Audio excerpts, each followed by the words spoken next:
Good morning, everyone. Welcome to today's Scrutiny Board of the Strategy and Resources work programme. Today's meeting is actually going to be quite interesting. I think we've got really positive things on the agenda, which I think the whole council is behind. So I'm quite excited about that. I think we'll start with introductions, if that's okay. So I'll start with myself. I'm Councillor Andrew Scopes. I represent the Beeston Holbeck ward and I'm the chair of this committee. And I think we'll go round to my right. Morning, everyone. Rob Clayton, Scrutiny Advisor to this board. Thank you. Good morning, everybody. Diane Chapman, Councillor for Rothwell. So that was me.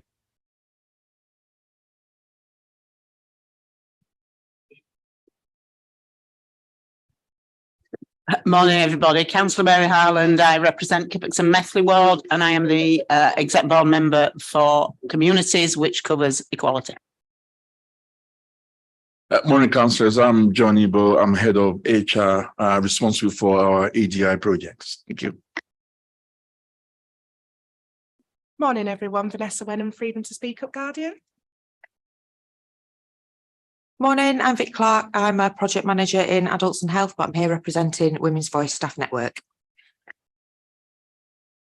Good morning, I'm Kat Denver. I am an IDS project manager, the IDS Equality Rep, and I'm here representing the LGBT staff network for the council. Good morning, everybody. My name is Sasha Walton, and I'm Leeds City Council Social Value Lead and also the lead of the Early Careers Network. Thank you. Lionel Evans, Director of Resources. Hi everyone, Tom Reardon, I'm the Chief Exec of the Council. Good morning, Mahalia France May, Councillor for Moortown.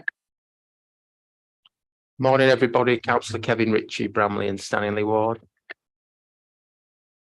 Morning everyone, I'm Sharon Burke, Councillor for Middleton Park. Good morning, Councillor Gower Almas from Beeston and Holbeck Ward. Good morning, everyone. Councillor Peter Carlisle, Carlin-Farsley Ward. Good morning, everyone. Councillor Caroline Grew, and I represent Bramley and Stanley Ward. Good morning, everybody. I'm Debbie Oldham, and I'm the clerk today. Thank you very much, everyone. Okay, Debbie, could you go through the first few formal items? Thank you. Thank you, Chair. Under agenda item 1, there are no appeals against refusal of inspection of documents. Agenda item 2, there's no exempt items. Agenda item 3, there are no late items. Agenda item 4, could I ask members to declare any interests? And I'll take silence as there are none. And under agenda item 5, we have apologies from Councillor Cooper. Thank you. Okay, thank you very much. Okay, we're going to move on to the minutes. So we'll start with any points of accuracy, that any board members want to raise. I'll take silence as no, so we'll take those as true record. In terms of matters arising, Rob, can you run through those, please? Thanks, Councillor Scopes. Yeah, just briefly, following on from our last meeting in November, there were a couple of for information items that members requested relating to minute 54, which was the Leeds 2023 item that we took. So further information was sent around on dashboards and on planned member engagement linked to Leeds 2023, and also minute 55, which was the UK Shared Prosperity Fund. Further information on funding amounts was circulated to members recently. And then lastly, just to remind members, minute 56 referred to a budget working group that is to take place this week on the 15th at 10:30, and it will be held via Teams. Thank you, Chair. Thank you very much. So now we'll move on to the more formal items. So the first item is something I'm really pleased is on the agenda. It's something we take really seriously as a council, and I'm pleased to see that we previously had some of the staff networks visit us last year, and this year we're really pleased to have 3 different staff networks, and hopefully this will give you an opportunity to articulate what you think is good and where we can improve as a council. And as a scrutiny board, our job is to challenge the council, so we do want to make this better over time. So I'm going to start by letting Tom say a few words, and then John, and then after that what we'll do is we'll let each of the networks that are here today speak, and then we'll ask you questions one at a time, if that's okay, and then we'll ask officers any more questions at the end. Okay, so over to you, Tom. Thank you, Chair, and good morning, elected members and colleagues. I'll be fairly brief and let John present the main detail of this, but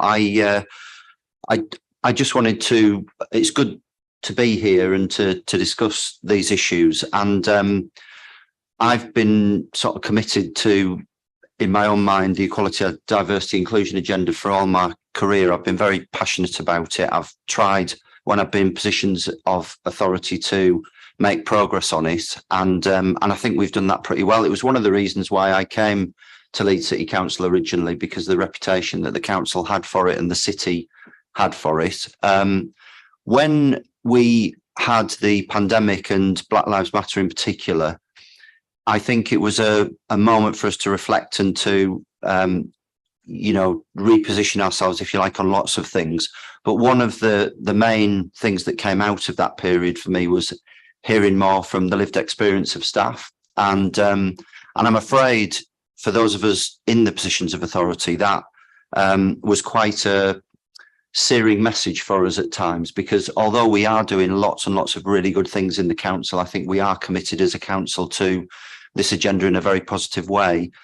The lived experience of some of our colleagues that has come through is just not good enough. And so the staff networks really are at the centre of giving a voice to those people and to making sure that we are taking the full account of all the range of protected characteristics, together with our, and this is a very crucial point, our union colleagues who play the more formal and statutory role, if you like, within the council and within our consultation processes.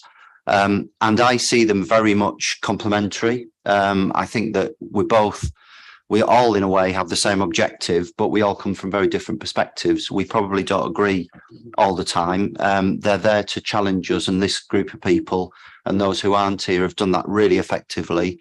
I think we've made progress as a result of the staff networks challenging us, and I expect further, that to happen further as we move on. And I think it's a sign of a positive culture in a council where you can be open to challenge, you can accept that you're not doing everything right, and so these networks are a crucial part of that. I'll just maybe, through you, Chair, hand over to John, if that's okay.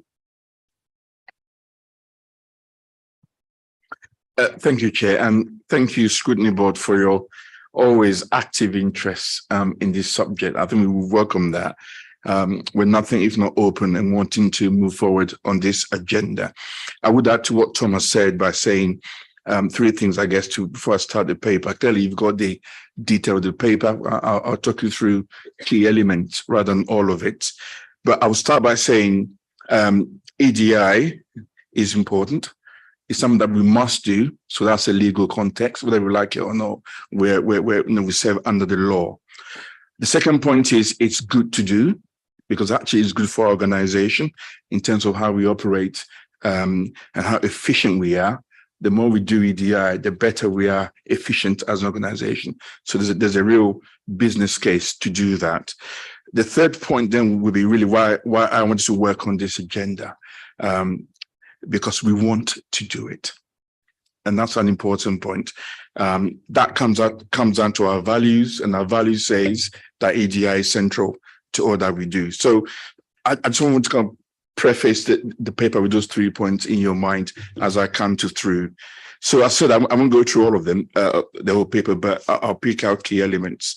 So I suppose the first thing I would say is that we have a real intent to move forward on this agenda. You've heard from 3 of our staff networks previously, and you hear from the other 3 in a short while. But I came across, I don't actually normally work in HR, I came across from another service under directorate to help move this agenda forward. And I'm really pleased that the organization have enabled me to do that without fear nor favor. I think that's an important point to make as well. That's a real statement of intent of why this is important. So we've been working very closely with colleagues in staff networks and also from a functional HR perspective to move the agenda forward. And the report sets out where we've come from, where we are now, and where we're intending to go. And I think most of it is good news, but we're not complacent. There is work to do, no doubt. So I think Scrutiny wanted a quick update of where we were from this year, from January to December, over the last 12 months. So I will start with communication and leadership, and Tom and Councillor Lewis and indeed Neil have been very strong on this in terms of leadership of this agenda for the organization, whether that's through our kind of statement on zero tolerance or making sure they attend all our leadership meetings, and the training we're about to deliver that they've been leading the message on. There's been strong leadership on this agenda. That's the first thing I would say.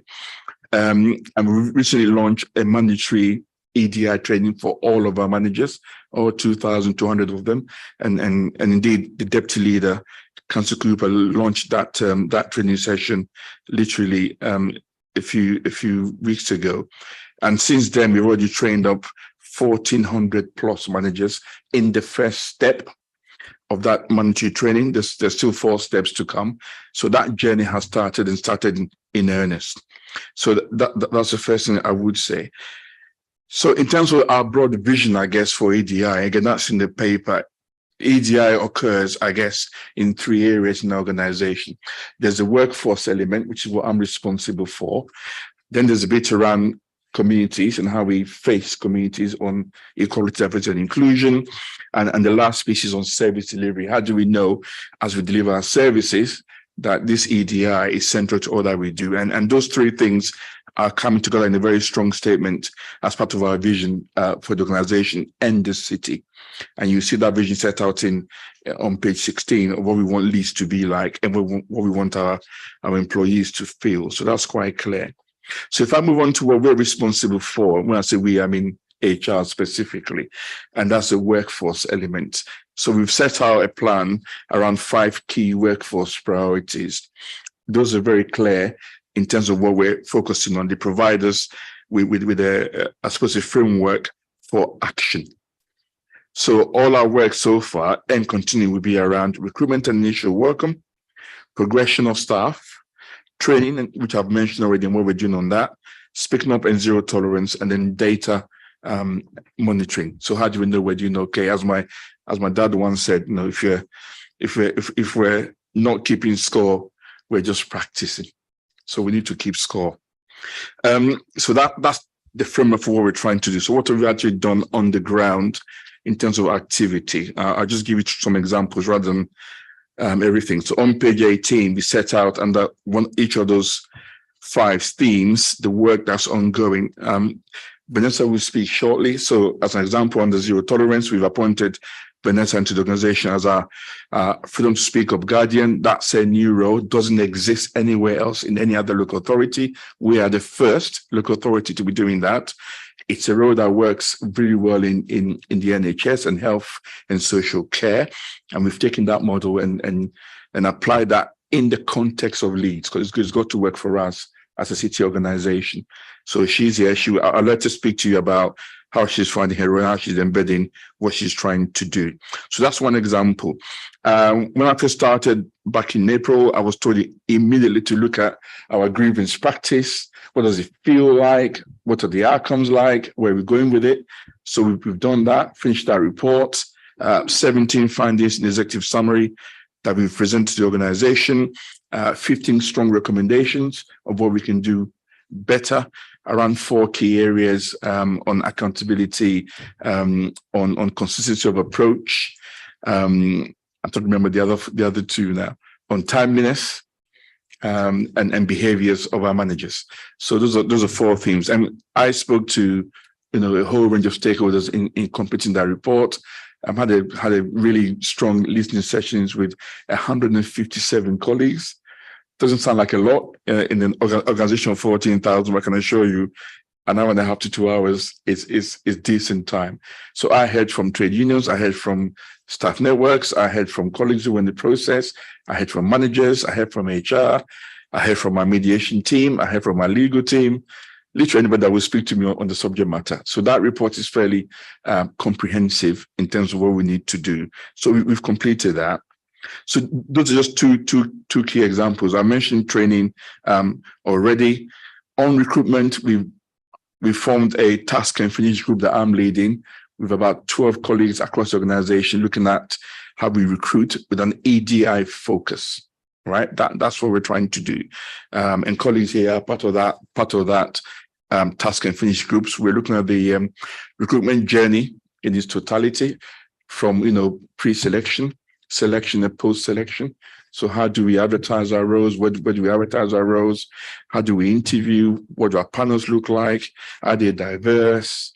And so on and so forth. So we're doing that work already and ongoing. So those are just some examples of what we're trying to do on the ground to move this agenda forward. Equally on data, we have a separate task and finish group of data owners. So anybody who kind of collects data around EDI, put them all together to say, what do we have? How do we present it? To create a really succinct EDI dashboard that we can share with the organization. Because as I said earlier, we need to measure our impact and how we're moving forward. So I've touched on training already. I've touched on zero tolerance. I won't go into any more detail on that. I've touched on data. In terms of staff networks themselves specifically, we've done some work to support staff network. It's important to note really that staff networks are not a corporate construct, and by that I mean they're an independent voice representing staff. And we need to have better in mind. And my role with them is to ensure they're supported, that they have what they need to do their roles. These are colleagues who are doing this role voluntarily on top of their day jobs, and we recognize that. So we ensure that the sort of time allowed to do that was appropriate, and a bit of budget to support their work. That's the first thing that I certainly looked at when I started in my role. And so I work with them side by side. I don't line manage them, I don't instruct them, but really good sounding board for what it feels like to be a colleague in an organization across a number of protected characteristics. So just coming to an end, bear with me. There's a lot going on. So I think, I suppose, what next? What does the future look like? I think we continue working with the staff networks to fine-tune what we do.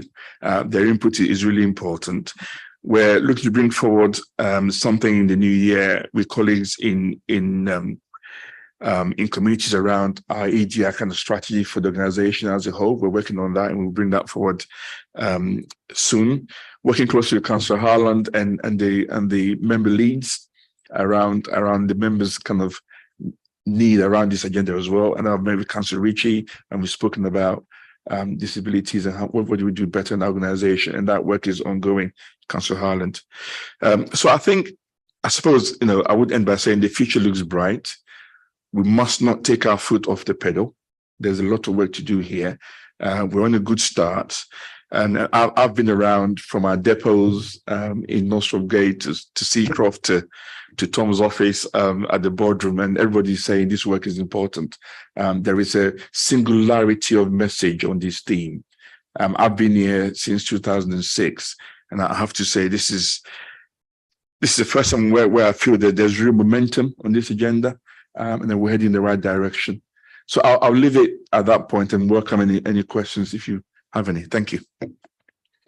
Thank you very much, John. So just in terms of how I'm going to chair it, so I'm going to bring in each of the staff networks now, and then we can ask them questions, and then we can ask the officers questions after that.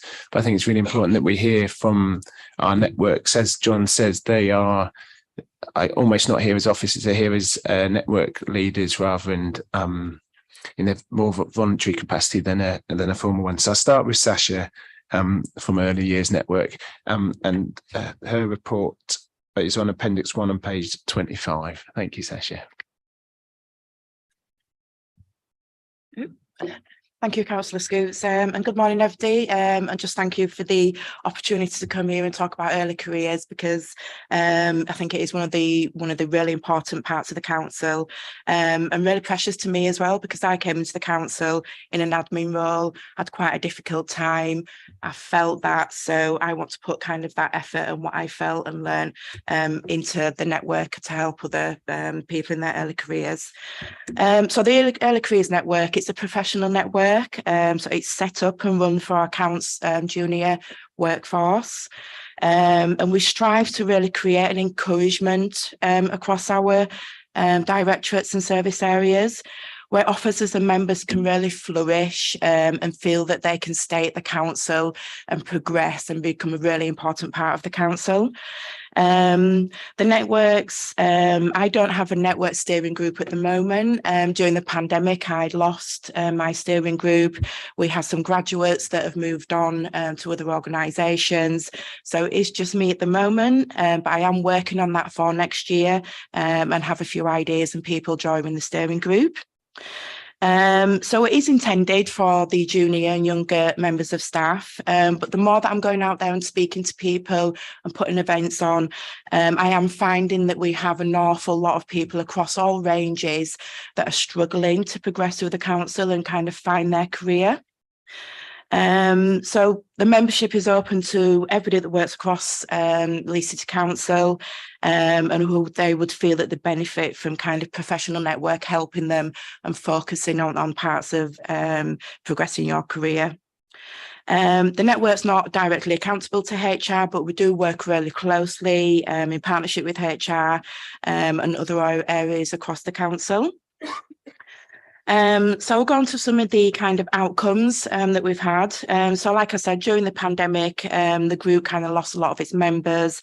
A lot of people moved on, but people also thought they had, extra work to do. So I did lose some due to that because of the pandemic caused that extra work. So as networks, a group of networks, we agreed during 2022 that we'd really concentrate on burnout and preventing it on the back of the pandemic. So that's what we were really there for. So we've worked really closely over the last couple of years to make sure that we can provide that advice to any members of staff that needed it. So the network has worked really closely with HR and John Ebo. John, thank you for that support. It's been amazing. So we've had the opportunity to review the grievance policy and really put our stance on that. And I think John made a really good point. It's how people are feeling, and we can't tell how somebody else is feeling. So we've got to listen to that, and the networks really put those feelings over. So next year, I've got lots on my agenda, and we've been doing lots this year. So working with HR, and we've been working on the EDI, very centred around that. Is very important. And I'll explain some of the things that have come out of the sessions that I've been doing. We act as a trusted sounding board for emerging approach for recruitment processes and practices. I actively seek and generate good practice across the council. I'll try to do so with an EDI focus. We influence and implement EDI processes and contribute to that. We have I'm ambassador for inclusion and delivering that right across the council, especially when it comes to recruitment. And I do have the opportunity to take anything that I hear about recruitment back to the steering group. So I do think that ESN is that really good sounding board between that, and we can take those real life experience to there. Lots of shared lessons, other people's experiences, and really just committing to improving EDI when it comes to career progression across the council. I think I'll go on to a little bit of the key issues that we've got, because I think they're important. They're the messages that we bring back to make the changes. The networks are increasingly getting involved and being asked to contribute to HR, what we feel responsibilities. And over the last couple of years, that's kind of taken us a way of going out and speaking to the members and doing events and, you know, getting ourselves out there. And we'd like to, I think in 2023, be able to do a little bit more of that. But I think the help and the assistance that we've given HR over the last couple of years, it's feeling really positive, and we can really see that movement now and things changing. So I'd like to say thank you to everybody for that, because that feels great. And as a network lead, you know, members come to me for help and advice, specifically after some of the sessions that I've been doing with the BAME network over the last couple of months. We've been doing some grow sessions, and I've kind of found from that there's a need for more application writing assistance, interview, you know, just somewhere where our staff can go. Because I am just one person and I am being inundated with officers that's saying, I need help writing an application or with interview practice. So I think that's definitely something's missing, and I want to do more of next year. I can still see that we have that digital divide, which is affecting some of our staff. It's preventing them from seeing really good opportunities on the insight, training, events to go to. And these things are what raise your profile and get you networking and seeing other parts of the organisation. And if that digital divide is still there, then they can't do that. Some of the things that I want to work on next year, just 3 more points. And the first one is on the back of what Councillor Cooper mentioned in our pre-meet.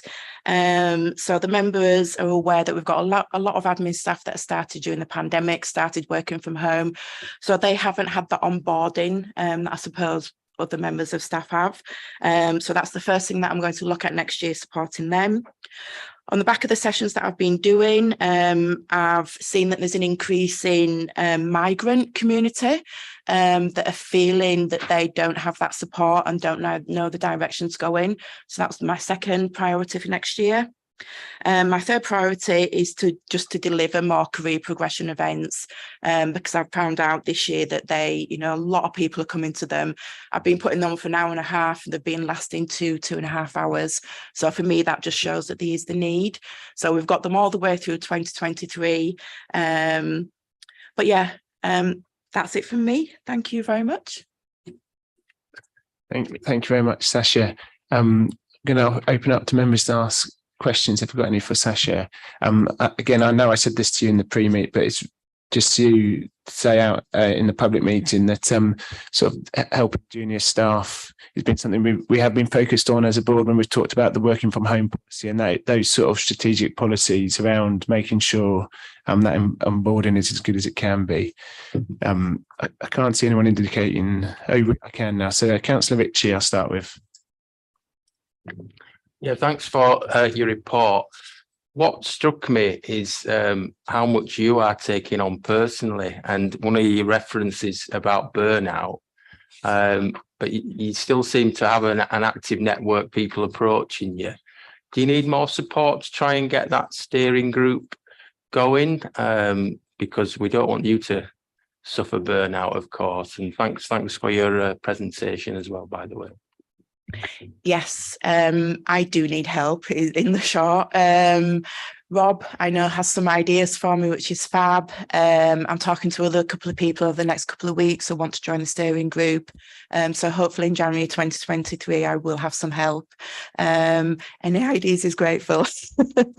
But yeah, it just means that I'll be able to do more. And like you say, that pressure will be taken off me, because I don't want to push anybody back. I don't want to say no to anybody, because for me, my career is extremely important, and it is to everybody else as well. So, we do go above and beyond those networks, and we do things out of office hours to help people. So, yeah, thank you. Thank you, Councillor Burke. Thanks, Chair. Thanks for the presentation, Sasha. It was just something you said earlier about pressure for mock interviews. And have you considered perhaps widening the group of people who could help you with that? I mean, we used to do lots of work with mock interviews for graduates at Leeds University. So perhaps, I'm intentionally looking at you and nobody else, perhaps some of the members could be involved in mock interviews for staff, which would help relieve some of the pressure. If there's any willing parties, please put your hand up and contact me, Councillor Burke. I'm more than happy to work with you. I just need all the help that I can because there is a real appetite. Yeah, thank you. I'll definitely do a mock interview with you, Councillor Burke. Super. Thank you very much, Councillor.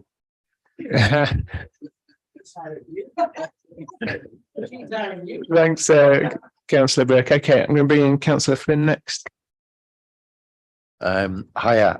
I'm very interested in the, I think they called it onboarding, basically about how newer staff are actually managing with this working from home sort of business. I know everybody talks a great deal about it, but we're very, it's very early in days after sort of the lockdown, etc. But we must be taking on dozens, if not hundreds, of new staff on a fairly regular basis. And I know it's, say, very early days yet, but the work you're going to do next year, I'd like an areas report, as you can possibly make it, on the way staff feel. Basically, new staff feel about working from home and the effect it's having on them from both from a personal sort of welfare development sort of point of view, but also from a career point of view as well. I think it's easy to say, well, 50% people working from home. What kind of an effect is it having on them? Right. Thank you. Thanks for that, Councillor. For now, just to say, this isn't our job isn't to put extra jobs on you. So I think John should take note about wanting a report from Councillor Flynn. But if you could feed into that, that'd be great, Sasha. I'll bring in Councillor Flynn and then Sasha, if that's okay. Yeah, I take that point, but I'm more interested in what the staff feel about it rather than what the council think about it. Okay. Much more interested. Just to let people know, there's a standard fire alarm test at this time. So we'll give it a few seconds, and if it doesn't stop, we'll exit.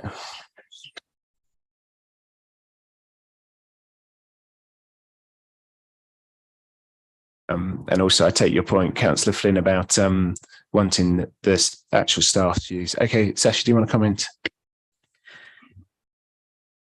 Yeah, thank you, Councillor Flynn. That's music to my ears that you want to understand how people are feeling, because that's the most important part. So, John, maybe you and I can work together on a bit of a survey and get those feelings of staff. And this isn't John's time to talk, I'm afraid. So I'll let him make some notes, and I'm trying to make sure that staff networks get plenty of airtime. Thank you. Okay. He's definitely taking notes, so that's good. Okay, I'm going to bring in Councillor Firth next, if that's all right. Thank you very much, and thank you, Sasha, and to everyone who's spoken. I want to speak on the same topic, which is that I asked a question at the last council to ask what sort of processes and structures are in place to assess what staff are feeling and how the council is reflecting on the impact of more flexible and hybrid working compared to previously. I appreciate it's not easy to grapple with figures, but it's something that we need to look at. And one of those was particularly saying that in the principles of the hybrid working, that staff should spend more time in the office. The concern that we've regularly raised at this panel is the fact that ultimately those who are early on in their career, be they a graduate, be they an apprentice, whatever level they come in, they have to learn from people who are already in the workplace. How, in terms of your role, are you having a lot of people that are coming to you and feeling that their development is being staggered, is held back, or have you had actually some positive feedback in terms of that? What is it, the actual experience that you're hearing from staff members, especially when it comes to those who are very early on in their career and are supposed to be our future leaders? Thank you. thank you. Yeah, I think that's a really important question. I'm not getting too many grumbles, but what I am hearing is that what they're missing is just hearing the language and the conversations that happen on the floor when we're in the office. Because I think when you join a new organisation or even a new department within that organisation, you kind of go into a different language, and you've got to learn that before you can then be part of that team and feel that you can have a conversation. So that's what I'm hearing. And I think that's what we're missing, just that seeing the performance of others, listening to those conversations at the table, being able to go into those meetings and shadow and all that really good work that we can do. So that is definitely an issue. And I think the only way that we can solve that is just by being in the office a little bit more and, getting them in and really seeing and feeling how things are in the office. But yeah, it's a great point. I think we just need to get more people in the office to do that.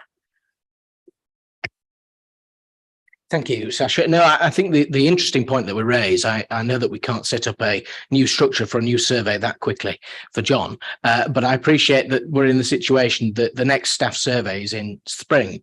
And I think that certainly if there isn't going to be anything in the meantime, that staff survey really needs to emphasise and reflect on people's development, because that is a real concern for everybody across the council, simply because of the fact that you're not in the workshop while people are potentially there at the same time. And it's really interesting to see how that development takes place compared to, I know it's very difficult and it's a number of years now, but pre-pandemic. Could I ask also, in terms of then also the mention that the onboarding half a day has been reintroduced, and you've mentioned about how you're wanting to address that next year. Is that something that people are feeling that they're not part of the organisation yet? And as a result, is there anything that has been done to ensure that they could have that in the meantime, or are they going to have to wait another year till next year? My answer to that is that I don't know, because I think that's more of a HR discussion, and happy to work with HR on that. I'm not sure that onboarding is the same across the organisation. I think some departments do it a lot better than others. So I think it's something that we need to look at anyway. I came from Lloyds Banking Group as a recruitment consultant for 7 years, so happy to work with HR on onboarding. And for me, onboarding is a lot more than half a day. I think it needs to be longer than that, but that's a good point, to get new members to understand about the organisation and how it runs and our values. But yes, I think that onboarding needs to be better, and I think we can work with HR to improve that as networks. Thank you very much, Sasha. Councillor Ritchie, did you want to ask a question? Thank you. Yes, I just recalled a conversation I had recently with Lisa Martin, who's quite high up in Chief Officer for, is it Civic Enterprise Leeds? Sarah Martin, sorry. Lisa Martin is a councillor in this, sorry, yeah, Sarah. Apologies to Sarah if you're watching. But she's got a really powerful story. I believe she came in at quite a low level. And there are other examples. I think James Rogers as well has moved through the ranks over his career. So I just wondered if you've engaged with people like that to hear about their experiences, to see how they managed it, I suppose. Was it by coincidence, or was it the procedures that we've got in place? Did they have that right support, which has that disappeared now? Those sort of things. And also to inspire the younger staff as well, perhaps of what might occur with the right support and what have you. Fabulous point as well. I can talk a little bit about myself. I'm not quite there yet. I'm a PO2 at the moment. But like I said, I've been in the council for 4 years now. I left Lloyds Banking Group. I've been there for 14 years, several roles across there. And I came in as a B3. Found it quite difficult as an admin staff because of who I was. I wanted to have more views and be part of solutions, and kind of felt at that grade that I couldn't be. So I went from a B3 up to a PO2 secondment, and I've not looked back. So, we can really progress through the council. And I think that's a great point, just to get some of those really good stories of how people have worked through the council and how they've done it, and maybe create case studies so that, our younger members of staff can see that and then, have that kind of plan to work towards. But I think we need to do much more kind of succession planning, where we have a clear route for members of staff so that they can clearly see what they need to do and improve and develop to get to that next stage. I would have really liked that when I joined the council, and I don't think it was there. Thank you. Thank you, Sasha. Councillor Gruen. Very briefly, I just wanted to say I would add Guy Smithson to that list. I believe he started as an apprentice gardener and worked his way up to his current position. It's a very interesting story, so I think that would be worth definitely looking into. Just while I'm speaking, Chair, I've got a couple of issues that I'd like to raise in general about the report rather than specific. Is that later? Yeah, that's fine. Okay, thank you very much, Sasha. Really helpful conversation. Okay, so now we're going to move on to Vic and Women's Voice. So Vic's report starts on page 27, and I'll hand the mic over to you.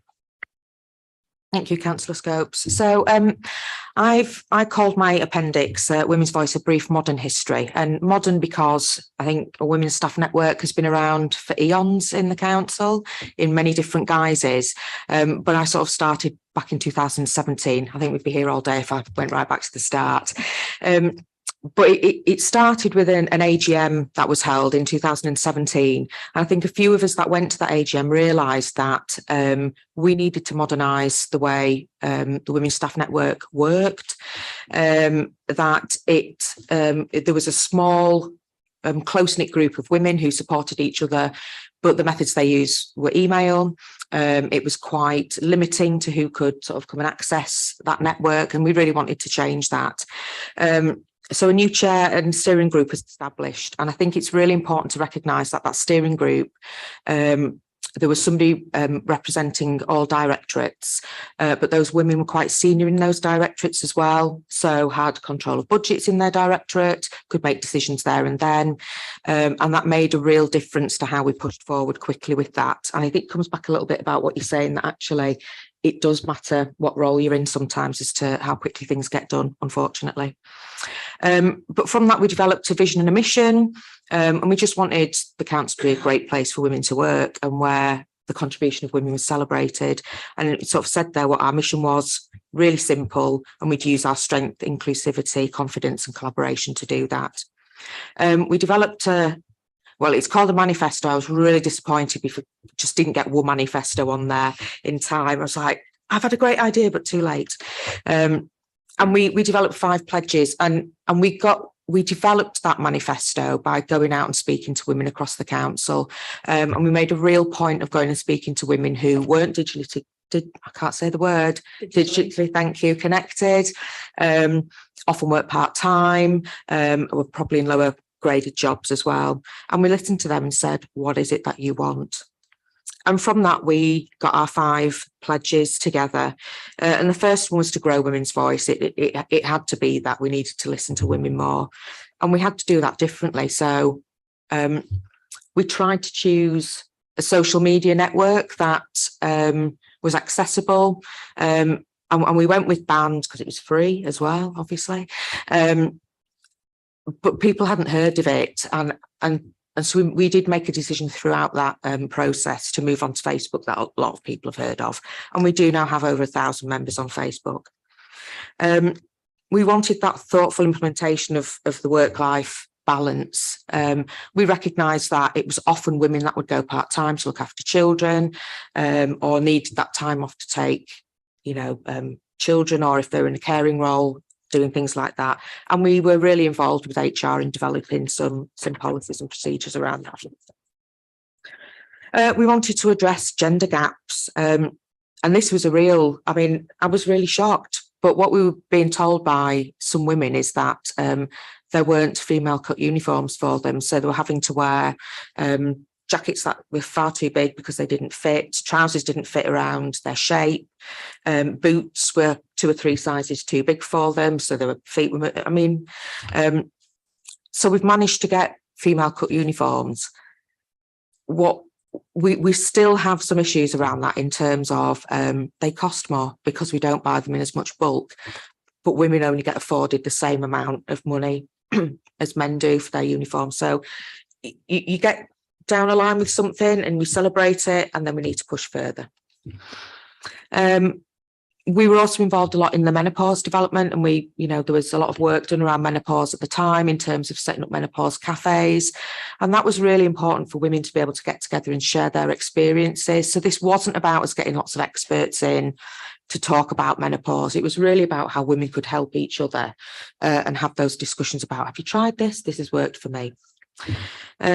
Really just that gender differences and equal opportunities for development. And this comes back to career progression as well, that we know that women will look at jobs differently to men in terms of they would make sure they would need to meet all the essential criteria before they'd even apply.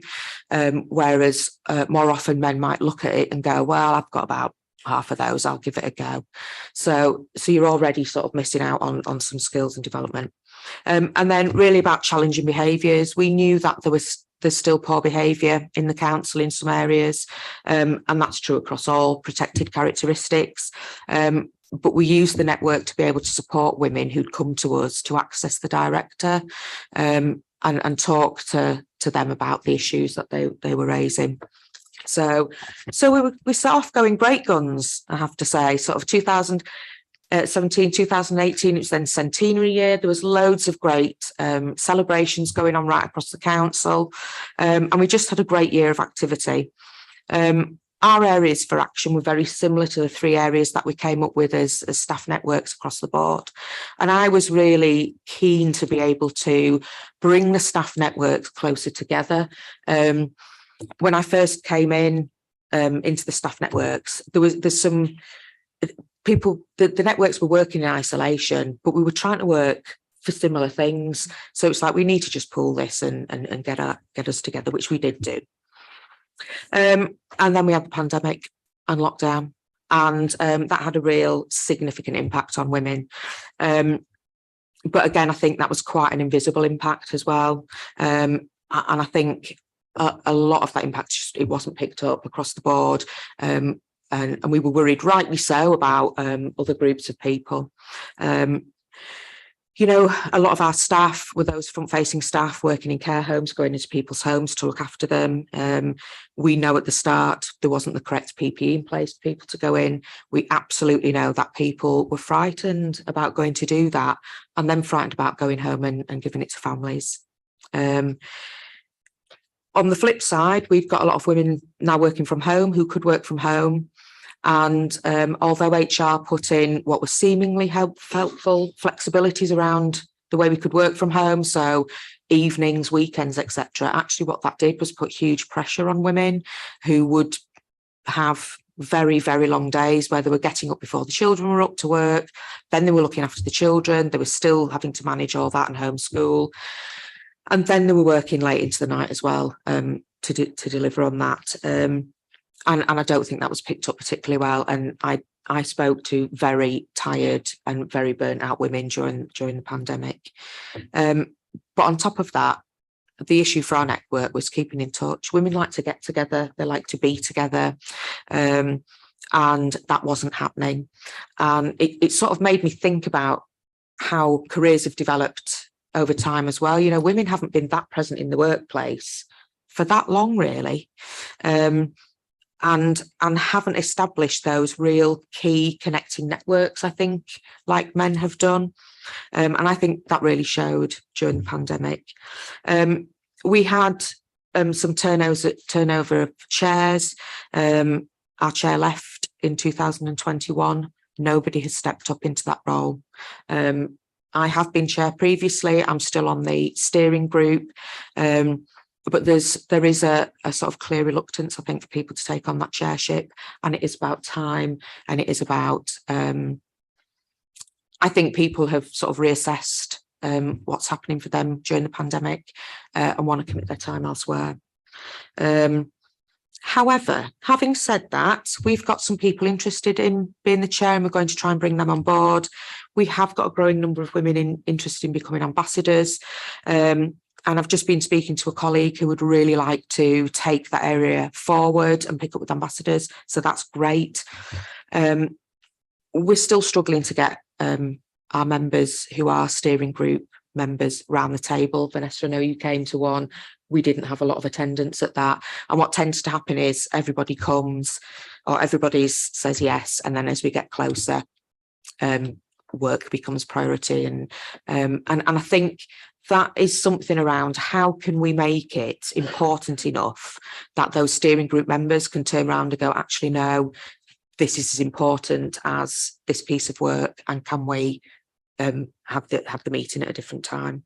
Because I did trawl through people's diaries to make sure they were all free before I put it in.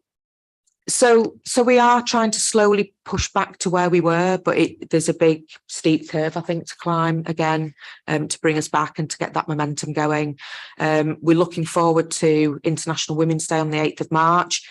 It's a bad time for it. It really sort of creeps up on you after Christmas all of a sudden. So we've been trying to talk a little bit about what we want to do. And it's about, for me, it's about thinking about those big celebrations. I mean, we've done it where we've done a lot of community events and, you know, getting women around there. But we want a pride thing. We want to march through the city centre. So I think we might not get that done for this March, but I think that's something we want to think about for next year. So the last bit is, you know, our messages to colleagues is that, you know, we're there to support women, to give them a leg up, to help each other. And we do that with support from our staff networks and our allies across the board. And one of the things we really want to work on is our male allies. You know, we know suffrage didn't happen without the support of our male allies either. And I think it, you know, women's equality needs to be everybody's business. And I think it'd be really good over the next year as well to see how we can get more male allies on board. And that may mean as having a look at who our CLT lead is for Women's Staff Network. And maybe it'd be a good idea this time to have a man as that. So, I mean, to reiterate what Sasha was saying about input, there's been loads of stuff going on with HR, and you can see that has really developed over the past few years, and that is great. But we are being called on a lot more to be involved in that, and that does take time. And obviously, I've talked about how it's been a struggle already just to get women involved anyway. And I think the other concern for me is, unless we're engaging a really big range of our members to give feedback to HR on that, actually what they're getting is just my voice, and is that representative enough? And I'm not sure it is. So I think that, you know, that there's something to think about in terms of if we're serious about developing EDI in the council, how do we do that more formally? You know, we've got John, and that's great, but should we be considering an EDI team within the council that's dedicated and can push work like that forward? Thank you. Thank you very much. That's really helpful. I liked your when you're talking about celebrating victories but keep pushing, and I think you're absolutely right to do that. And whether that's menopause work or whether that's making sure women's issues, everyone's issues, it's really important. And I note your points about facilitation time. It's something I was going to bring up later, but I think that's a theme through what everyone's said, and that's why it's really good that Tom and Councillor Harland and Neil all here to hear that. That's straight from you. So I'm going to just move into questions from members. I'm going to start with Councillor Flynn. Thank you. Thanks very much indeed for that. Very much linked to what I said to Sasha before. I'm very interested to hear what you said about the women becoming invisible during sort of lockdown. I'm a man, so I know exactly what you mean. Having my wife put up the Christmas decorations over the last week or so, and I knocked a nail or two in. On a lighter note, but I know exactly what you mean. I'd like to hear a bit more about that, not today, but as the sort of months go by, particularly linked in with what our Freedom to Speak Guardian is likely to sort of find or has found sort of so far. You mentioned the 3 areas for action. I'm interested in the digital divide and what you meant by that. I mean, you're very handy for RDS sitting alongside of you there, I see. So perhaps you could expand a little bit on that. Thanks, Councillor Finn. Yeah, so I think the digital divide wasn't something specific to women, although what we realised was the way the Women's Staff Network was connecting prior to us sort of moving forward from 2017 was via email. So if you weren't on email as a woman, you wouldn't be accessing the staff network, basically. And we really wanted to look at how we use different tools and techniques to be able to access women who don't work in the city centre, may only work part-time, and by that may only work a couple of hours a day in a school, doing school dinners, for example. And how do we really get those messages out to those women and hear back from them when essentially the only conduit to do that is through a manager, and that's not 100% reliable all the time. So that it was something we tried to look at, and that's why we used Facebook, because you can just sign up to Facebook. And we had started looking at a website that, again, you could only access, you'll know more about this, but you could only access if you were a council member, but it was a website, so it wasn't inside, it was external facing. I got that right, didn't I? Yes. Yeah. No, yes. So, Kat, I know you want to speak, but I'm conscious of time, so I'm gonna, because it's Vic's the person speaking on this one, but obviously your network's coming next. Yeah, but yeah, no, I appreciate that. Okay, I'm going to bring in Councillor Gruen next. Thank you. Thank you. I'm really interested in this work, and thank you for the report and for articulating it so clearly. As a woman who's worked in a number of different councils for quite a number of years, I just wonder where you think we are now on the women's agenda. Clearly, there's a lot of work still to do, and you've made reference to various behaviours, etc. How far along that continuum do you think we've moved as a council? Thanks, Councillor Gruen. That's an interesting question, I think. I don't know if I could tell you exactly where we are. I think I always seem to get the sense that, and not just as a council, but it's almost like, well, we've done the women's thing, we're equal now, and we can move on to something else, but actually we're not. And I think the pandemic really highlighted that for me, that, you know, there is still the gender pay gap, there is still less progression for women, and some of that is around, you know, still some of our more senior roles have to be full-time. You know, it's, you know, they're not sold as you know, potential part-time roles or job share, etc. And I think we need to do more of that. We know that because it tends to be women who take time off to have children, they are then a few years behind in their career progression. We know that there's work going on in terms of career progression about how we make that more equitable. And it isn't just about women applying, it's things like not asking what people's pay grades are, because actually they're not representative of the skills that people might be able to bring into that role. But, you know, we can't get away from the fact that we work in a hierarchical organisation, and things like that are still very much taken into account, I think. So I think we've got some work to do still. Thank you. I just wondered as well whether you'd thought about involving an elected member.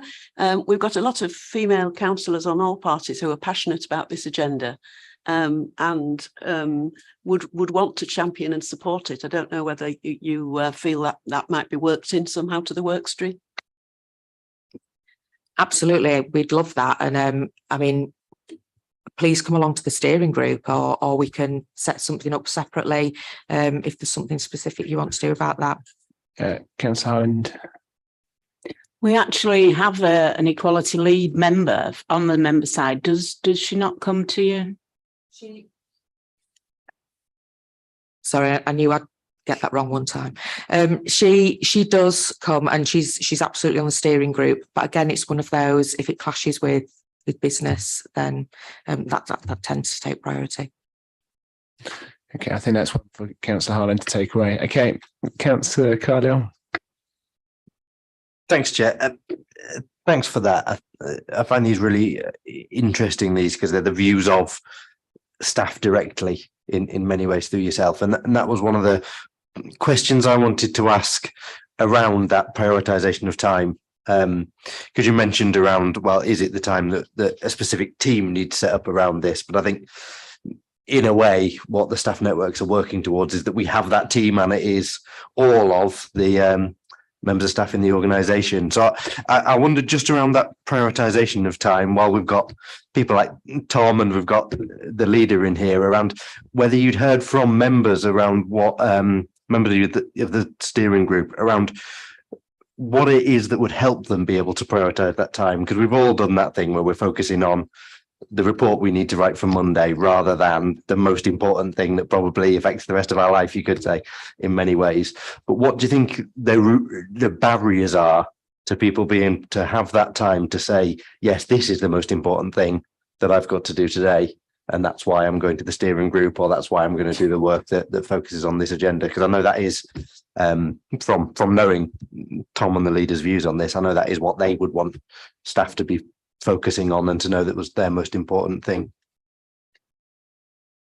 Thank you. It's a really interesting question. And I think, you know, I go back to what I said at the start. When we set the original steering group up back in 2017, it was made of very senior women, and I think they were the ones then that had control over their own diaries and what was going in, and I think perhaps the authority to turn around and say, actually, no, I am going to do this today, and push it forward. And I think it's just that. I think people will be asked to do something within their work, and that will end up taking the priority. So we have done some work over the past couple of years to say that chairs of networks get a certain amount of time afforded to them a month, that steering group members will get that. And I don't think it's that particularly, but I just think it's, you know, because they will come if it's free. I think it's about how that message gets sent as to how important people being, you know, stepping up and attending those is. We've just had a conversation in our steering group about, have we actually got the right people coming to the steering group if people can't attend, you know, an hour a month to do that? Because what we're not doing by people not coming is that we're not pushing things forward. You know, we've talked at the last 3 meetings about needing to start moving forward on our action plan, but we're just not getting people around the table to work on it. Thanks, that's useful. And I guess maybe I'll leave it for John to maybe reflect on whether the training for managers sets that expectation in, that when you've got to work towards this incredibly important agenda for the council, then that should be something that managers should immediately assume is a very important part of your role. Thank you, Councillor Carney. I'll take that as a comment, but that's their point. Okay, Councillor Almas. Thank you, Chair. I think what I wanted to ask, most of the stuff has been asked, which is good, but I'd be really interested. First of all, great presentation from yourself. I'd be interested to find out more in terms of, you know, the challenges you expressed in terms of, for example, getting the chair and so on and so forth. Working collaboratively with other networks, for example, you know, because there's a lot of intersectional work that goes on in terms of, you know, all the other networks, LGBT plus and so on and so forth. So in terms of sharing good practice, in terms of working inclusively with other networks and all that kind of thing. And I don't want you to lose the exclusivity of your group, which is great. But what sort of you know, what sort of relationship have you got with the other networks in terms of working collaboratively so that intersectional work can take place, please? Because they're all sort of interconnected, aren't they? Thank you. Yep, thank you, Councillor. That's a good question. So we do work really well together. They'll nod, I'm sure they will. And I've seen that develop again over these past few years as there's been a much stronger focus on equalities. So we come together as staff network chairs once a month, and that's where we talk about what our joint priorities are. And we had 3 before the pandemic, but that's when we decided post-pandemic, it would be burnout, and right across how we would work on that. I think it's interesting that as the work within the council has pushed forward and grown, the role of what we do together seems to have changed as well. So I would have said a few years ago that, for example, we were doing loads of intersectional work, especially around International Women's Day one year. It was fantastic. We'd got, you know, LGBT held picnic. We had a big event with the BAME staff network. We got lots going on. Again, I think the pandemic has had an impact on that. And I think there's something about us needing to regroup as networks and be really clear about what our role is as a network, which is, or what I want to be able to do, is to be able to celebrate what we do as networks, celebrate those events that come up, you know, right across the board for protected characteristics, and give that challenge back to the council on the way EDI is developing. Thank you very much, Vic. Okay, I'm going to bring in Councillor Firth next. Thank you, Chair, and thank you, Vic, for that really extensive information. I wanted to ask a really specific question, which is, we regularly reflect on the council workforce and its composition. And in the March report that we received for this year, obviously 61% of our workforce is made up of women. But at the same time, we haven't seen any data as of how that breaks up within the council. Have you seen that sort of information? If so, is there any chance that we as a board can see it in the future and analyse the progression of women within the organisation? Thank you. Thank you, Councillor Firth. So we have seen that in the past, and that is produced as a council, and it is something that we actually spoke about at our last well, maybe the one before, about how we get that data on a regular basis and really use that so we can drive forward some of the actions we want to do. I mean, some of the breakdown is as you'd expect. So adults and health and children, high percentage of women in there, as opposed to perhaps, you know, parks and refuse, for example. And that is part of, there is something for me about how do we start equalising that and across both ways and allowing people to see that all career paths are valid for whatever gender. And I know there's been some really good work done in refuse around that, about having, you know, female only crews and stuff, which is great. But I don't think we should always be data driven, because this is also about how people feel. But I think we could be better data driven. No, I fully appreciate that. I think the one thing is to actually just see the data, then being able to reflect on it, and ultimately then being able to build on it. I think that it's also one thing I was going to ask as well then, if you are able to break down, never mind, look at just the grade and the level that people are working, but actually which department, is it actually that you've had the chance to have a discussion and engagement with each department, to have a discussion about what they're doing if they are showing underrepresentation, and how we can have best practice from other departments? Thank you. So we haven't done that yet, and obviously that would need to be the case across all the protected characteristics. Every department has its own EDI board, and I think actually that's perhaps something that the networks could work with HR on, again, across the directorates, and have a look about what one of their actions are in each of the directorates around that, is to make sure they're analysing the data. Thank you very much. Okay, Councillor Ritchie. Thanks again from me for your report and an explanation as well. Really helpful.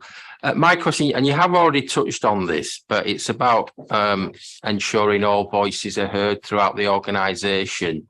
It struck me in the first report that there's a section, I think it's page 20, bullet point 29, about surveys and what have you, and qualitative data and what have you. And I just wrote to myself, ensure all, you know, I was going to pick up and ensure all voices are heard. You know, that's only as good as the people that fill it in, the data. And then when I got to reading the network reports, I think you all covered that as well. So I thought, do I put a line through that? But I'm just going to particularly refer to your steering group, and I think it's made up of senior women, for example. I mean, I'm sure and you said the ambition is to hear more voices, but can you think of anything practical that you'd need to get people from lower grades on that steering committee? You know, can their jobs be, or the hour that they might need away from their jobs, can that be replaced, for example, with the right support from the managers and so on? Because I think there will be challenges.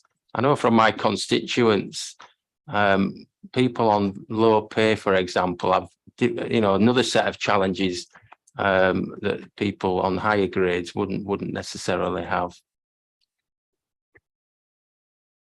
Thank you. Yeah, it's a really good question. And I think originally when we got the steering group set up, there was that conscious decision that it was senior women because they could make decisions there and then and potentially use some of their budgets to push things forward and could, and get staff to support that within their directorates. When we first accessed women, when we were getting feedback, it was literally having to go out and get focus groups set up because there was no other way to get that feedback. I think it would be a real challenge to get some women from other areas of the council on the steering group. And I think we'd like to try, but again, it then comes back to how well would they be able to commit to that and on a regular basis. And I think it's about understanding what we need a steering group there to do as well. And sometimes a steering group is to be in the right place at the right time to drive forward some of the concerns that we're listening to. So I think it's about how do we work as a steering group and with ambassadors as well. I mean, we're really keen. We do have, a large number of ambassadors that work right across the service as well. But it really is, it does feel like we're starting from scratch a little bit again following the pandemic, but it's definitely on the radar to look at. Thank you. Councillor Burke. Hi, mine's a really practical question. You mentioned earlier about the problems with recruitment and jobs not being part-time or flexible. And I think that's a problem right through certainly Leeds in lots of organisations. So my question to you is, that's been identified and it's not a new thing, is it? Have you done anything to work with HR or the senior management team about how vacancies are advertised? And because there's kind of a practice, isn't there? Because we do something one way, we're always going to do it that way. And that needs to be challenged because in reality, that's organisational bias. So that's my question. What have you done to challenge how jobs are advertised and where there can be job shared, etc.? Have you done anything towards that? Thank you. Really good question. So we have worked with HR and we are part of the EDI recruitment task and finish group at the moment about how we make sure that that's built in. We've women friendly Leeds in the city that I'm sure people have heard of have produced some points about how to, things that are worth considering if you want to recruit more women.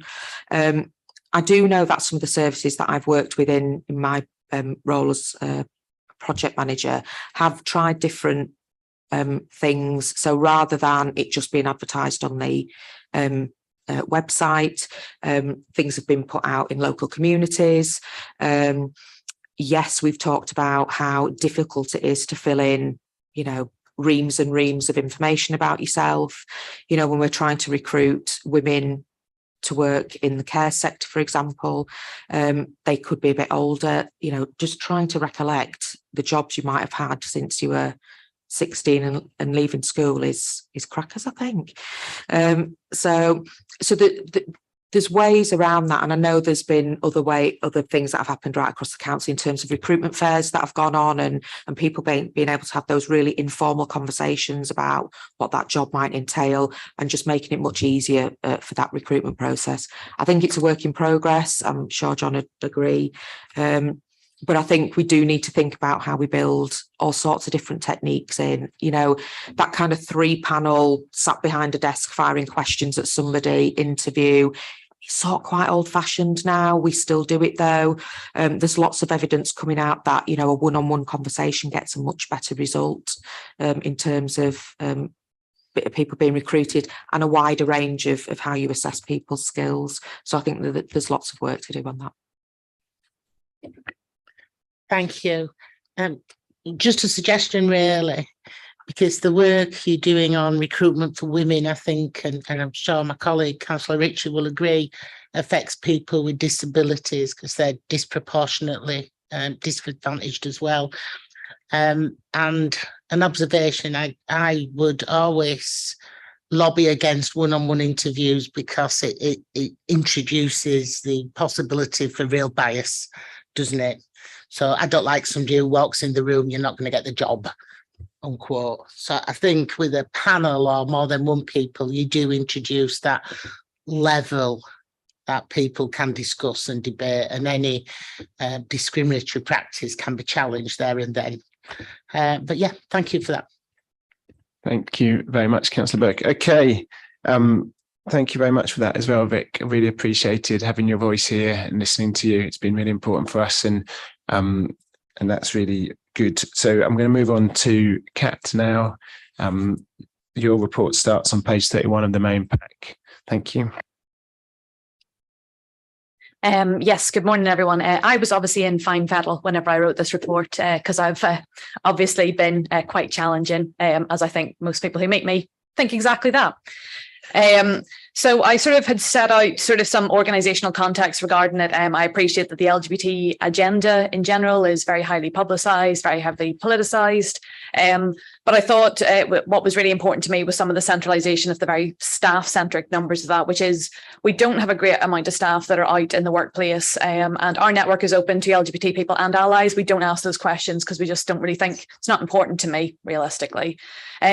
What concerns me and sort of what I introduced at the start of it is that we don't have a great deal of sort of representation across the council. I think that sort of reflects what Vic had sort of talked about as well, about the parity across. I believe I'm also one of the most senior out LGBT people in the organisation. I'm a PO6. There was a director who has now left the organisation. And I think to me that sort of speaks to something as well about that representation, about the sort of role modelling as well in the organisation that fits across all those protected characteristics, about being able to see that path of being able to progress, of being able to succeed before being your whole self. And so there is a question about that sort of digital divide. Is it because staff aren't able to update that information? Is it because there's a concern about comeback that might come from being out in the workplace? Because there is a point that is raised with me regularity, which is about sort of the organisation is keen to get involved with understanding protected characteristics, but there is also a hesitation about getting it wrong, which I think crosses all streams. But then what happens is we end up creating a paralysis where we don't do anything for fear of getting it wrong, but what we end up doing is doing harm because of it, because we're not understanding the complexities behind people's lived experiences. So I sort of touched upon all the really fun context of being an LGBT person in the current climate in the UK and internationally. It's not the most fun, but however, that I have to sort of say that much as sort of Sash and Vic have sort of said, organisationally there has been an appetite to sort of address this. Obviously, we're at the fact that we're present at this board, there is a keen appetite to sort of address some of these issues. But what that leads to sort of contextually for staff is a feeling of a lack of security, a feeling of concern about sliding back of rights, about a fear of being sort of not being able to progress in the workplace or not being able to succeed for being yourself. And I have had staff speak to me sort of quite poetically and sort of emphatically about if they have intersections of their identity, if they are a disabled person in the workplace, if they are a Black person in the workplace, if they're Southeast Asian, they have to choose which area of discrimination they face. And being LGBT is something that can be hidden for a lot of people in the workplace. So they have to choose which area is the most important for them to stay in the workplace. And for me, that's where I think there's a real organisational change that I'm keen to sort of keep bringing forward, that actually we can sort of deal with all of this in a sort of holistic, centric view of people, and not just because we have to choose what parts of our identity are the most important to deal with on a day-to-day basis. So similar to Vic, we've had sort of quite a journey in terms of an LGBT network. We were an LGB network. We included the T a good few years ago before my time. I've been chair now for 3.5, nearly 4 years. It has been one of the great joys and genuine pleasures of my organisational career to be involved in this. For all the hardship that comes with it, it has been phenomenal to see the appetite and see, as John sort of talked really articulately about the real momentum behind this work now. We talked about in sort of our terms of reference, sort of the points of what we discovered. We appreciated that things impact communities that are wider than just their identities. And as Vic sort of touched upon, the staff network partnership really works that we don't exist in isolation. There are many parts of identity that all come together and really can impact us positively and negatively in lots of situations in the council. And very similar to what Sasha and Vic have both said, a lot of my work centres around the request of the organisation to be a training facilitator and replace some function. In terms of my view, is not maybe some of this work is sort of a HR centric work, but it's about organisational development. And I also really strongly support the move towards an internalised equality team. We do get protected time for this work.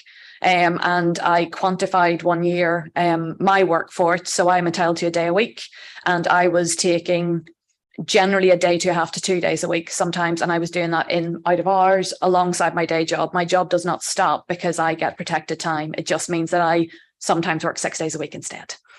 And I think that that is a sort of sentiment shared across all the staff networks, that actually, because we believe so strongly in this, in our agendas, and so strongly in making things better for the people in this organisation, that actually we put a lot into it.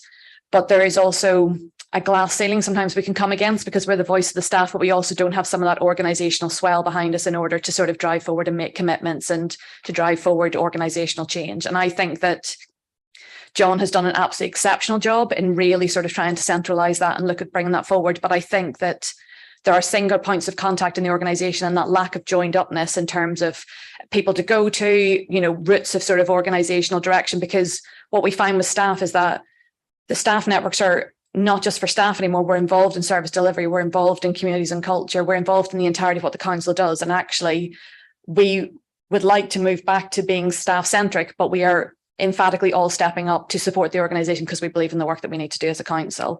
So I do believe that, yeah, like the support for a internalised team, I think would probably half the people sitting at the bench beside me would all end up being on that team.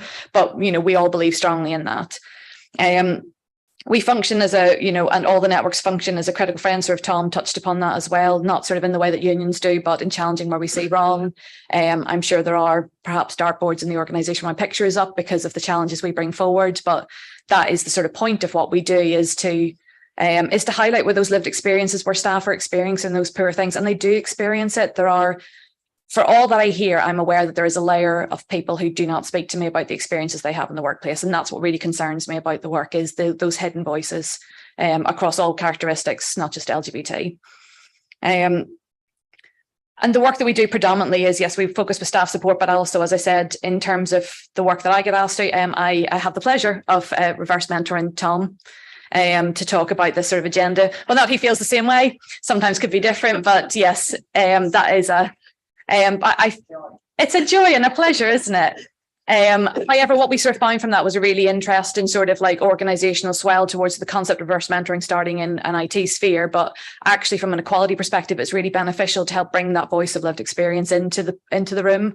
And I am able to sort of bring through some of the voices of staff. So I act as a conduit for some of those experiences. And I think that organisationally that's worked really well. And I think the expansion of that across sort of like to sort of upskill leaders and directors would be a really sort of positive move going forward to help bring that confidence across members and leaders in that sort of sphere. As I mentioned at the pinch point, the very first thing I said is, yeah, that we, as the other networks said, we're an equality function. We feel like that's what we are serving. I am being asked to help give steer to organisational teams directly on terms of how to get things right, how to make sure they're inclusive. And whilst I'm happy to do so, there is also a perspective that that is because of a lack of an ability of someone in the organisation to do that for them. We also would like to develop an action plan for this LGBT staff network, similar to some of the other works done, as Vic has sort of articulated as well. Some of that is about not having the steer behind it and sometimes having an organisational and commitment to that, because what my concern is to develop, I don't want to develop an action plan in isolation where we are going to knock on the door of the organisation to ask them politely to do this. As John said about making this the banner of the organisation, that it needs to be that commitment. The organisation comes with us to do that, as opposed to us having to challenge that. And that's the sort of model I'd like to move more to. We're working collaboratively towards shared outcome and goals. And some of that is about building the confidence in the organisation in a difficult context it can be for people to sort of with members of our community. So that was one of our key asks, was about the support to develop an action plan. I believe that Councillor Scopes, you've spoken to John, and John and I are looking to take some of that forward. We're also a heavy network in terms of visibility. We seem to be celebrating something every month, and that's great. It's lovely. It's lovely to have a calendar full of things. However, that does also mean that organisationally, a lot of the expectation of that delivery has fallen on the staff network as opposed to an organisational commitment. We do Pride in the organisation. Some parts of the council do LGBT History Month, but normally what happens is the organisation will come to the staff network and say, what are you doing for lesbian visibility? What are you doing for International Binary People's Day? And what we would like to sort of challenge back is the movement of that model towards that. Come to us and tell us what you'd like to do, and we'll support you in that delivery. But it's about that ownership sort of transforming from us being the leaders in this to being collaborative partners. And it's a difficult, with the full, I suppose, expectation as well, as Vic and Sash have talked about, COVID has really sort of knocked a lot of our members are working sort of services where this is not their priority, and it can't be. They are working in frontline services, they're working in areas of delivery, and they are keen that the organisation progresses things, but sometimes don't have the capacity themselves. And sometimes it's also about building that confidence in the allies of our organisation to come forward and get it wrong, because by getting it wrong, we're going to get it right. And that's what I'm really keen on, is I don't think we can fail at this, because I think failing at least proves that we're trying. And I think that's the real model that is the important thing to do going forward. We do have many strengths as a network, and I do really want to sort of celebrate that. It's not all doom and gloom, unfortunately. I know my paper starts off extremely gloomy, but Councillor Hannah Bithell is obviously an exceptional sort of advocate for the work that is done on. James Rogers and I were talking this morning, and is very keen to sort of support that work and very open-minded learning. As I said, Tom and Neil have also been really emphatic in understanding some of the challenges that come forward to the network. And John has also been emphatic in engaging with the difficult conversations that are coming up in a way that is emphatic to the staff that are involved, but also about asking the bigger question is, how do we stop these things from happening again? How do we ensure that, what is this issue highlighting to us that we are obviously missing as an organisation? And that has been really, really powerful to sort of be a part of. Similar to other people, a lot of this work has been driven by myself over the last couple of years. In the last few months, I have more of a steering group that is not fully representative. I don't believe I will ever have a fully representative steering group. I believe that leans into a tokenism that I get concerned about. But there are people now who have an enthusiasm to help deliver some of those work streams, because they attend team meetings to sort of talk about things. We're asked to deliver training, we're asked to support on policy, we're asked to support on service delivery, and we are very happy to do so, because at least we're having the conversation. But again, that speaks to a function that maybe we don't feel we should be fulfilling going forward. So the final points are sort of articulated on pages 34 and 35. But yes, most of that is sort of it's an organisational challenge back to sort of engage more with this agenda and to really bake this into the work that is delivered, as opposed to it being led by the staff networks. Okay, thank you very much, Kat. I really take on board your points about cross-sectionality. I think that's really important concept that we need to think about more. And the fair challenge you've made on time. I mean, you're concerned about hidden voices. Are there questions from members? I think you've been very comprehensive in your report in a positive way, Kat. But bring in Councillor Firth. Thank you, Kat. I just want to ask one general question to yourself and other people, which is, what role in the staff survey do networks play? In the sense of, aren't our networks actually mentioned in the staff survey? Are they involved in some way in actually forming the survey? And just more generally, in terms of actually making sure that across the board, people are more aware of your existence, because ultimately, if they don't read the one email that they delete, then they miss out. Thank you. An entirely fair point. Email fatigue is real, and I know we all experience it. In terms of the sort of survey and the pulse surveys, the questions do come out to the staff networks in general. I would say that sometimes the issues that come out to us quite late, and we don't get sometimes a lot of time to comment back on this. the LGBT Staff Network has done surveys ourselves, but also lots of people, this council loves a survey, so sometimes there's also real survey fatigue. Yes, we do sort of try and deliver that in reality, as Victor said, about that sort of digital divide as well, though. There is that sort of question about how, as networks, we talk about it. One of the points that we're taking as a staff network partnership as well is more about that, I don't know, marketing, branding sounds like it is a weird way to say it, but in order to make sure that there are parts of the organisation that are very committed to staff networks and are very keen to ensure that we're known about. And there are other areas where we are seen as a very nice to have, or a thing that someone can do if they're not particularly busy, as opposed to being part of that fundamental culture. And so the staff networks are looking to sort of do content that will be able to be distributed in a wider to make sure that people are aware of our and also some of that tying into that organizational commitment that's come down from Neil and Tom really strongly, that this is not an optional, this is a part of the work that we're doing going forward. So yes, there are questions, I think, absolutely, about how good a response rate we get, but that's always, I think, in consideration. But yes, there is more work always to be done. Thank you. Councillor Carlisle. Thanks, Chair. I guess it falls across all the networks, but it's something that you raised a bit, and I'm interested in. It's around that question around allyship and what other people across the council can do, because with non-visible differences that people may have, it's incredibly difficult for them to focus on understanding how many people there are in the workforce, but also whether there is just this wider acceptance of everything. As a straight white middle class man, I think it's probably only middle age I have to collect until I've got all of the possible privileges I can have. But I am really passionate in inclusivity. Are we all there? I don't know. I'm 38. I don't think middle age is quite there yet. But in terms of other people in the workforce, I mean, that therefore all the work of running a staff network of this kind does not have to be done just by those who include those protective characteristics. So I wonder, what would you say around how other members of staff in the organisation could help? And I guess this goes across all the other networks as well, because there will be many who wouldn't necessarily feel comfortable rocking up to one of the staff networks for whom they don't have experience themselves, but it would be very valuable for them to hear that experience and would want to support other members of staff. For sure, yeah, thank you for that. Yeah, I think that's absolutely. I think there's a sort of movement of that sort of. We talked actually as staff network leads about a year and a half ago, maybe, about the sort of concept of allyship and about the models of allyship and what that actually looks like.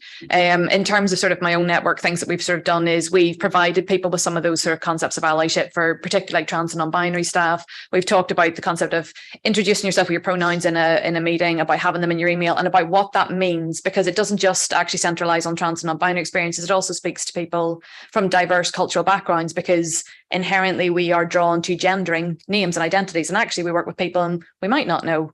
So some of that is about that sort of inclusivity, and it's about the change of approach. The other thing we've tended to do as networks is whenever we do blog posts in terms of visibility days, what we do is we recommend people to go for people to dig in themselves. We find that listen to the voice of lived experience to take some of that pressure off staff is to go and, like, people who are out there doing the work, content creators who are on Instagram, books, TV shows, movies, that demonstrate some of those sides of a perspective that might just get people thinking a bit more. And sometimes that's what we do, is the recommendation of some of that self-directed learning.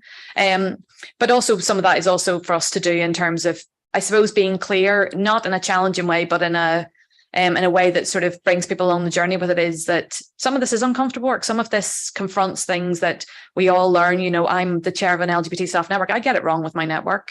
Absolutely. It's a journey of learning. And it's about, I suppose, giving people the confidence, like I said earlier, to get it wrong, with understanding how to get better the next time. And I think that's the approach I really like from networks, from a whole perspective. That's how I've sort of approached it. Thank you very much. Councillor Burke. I actually want to ask John a question. So I'm basically, where I've got to with the time is that and I've deliberately focused attention on the staff networks because listening is the okay. Well, really it's a general today. question. Which would so you can ask Kat a question if it's about the LGBT plus network. Sorry to be. It's just we need to move on, and we may bring it back if the board want to go on to work for them later. I'm going to ask you, Kat, but it does affect everybody. Hence why I was going to. The training that managers are undergoing at the moment. One is the feedback from that kind of evaluation, because there's evaluation and then there's real evaluation, isn't there? And does it include kind of unconscious bias training, because that's the real recommendation, isn't it? So how are you finding that within your network? And of course it affects everybody.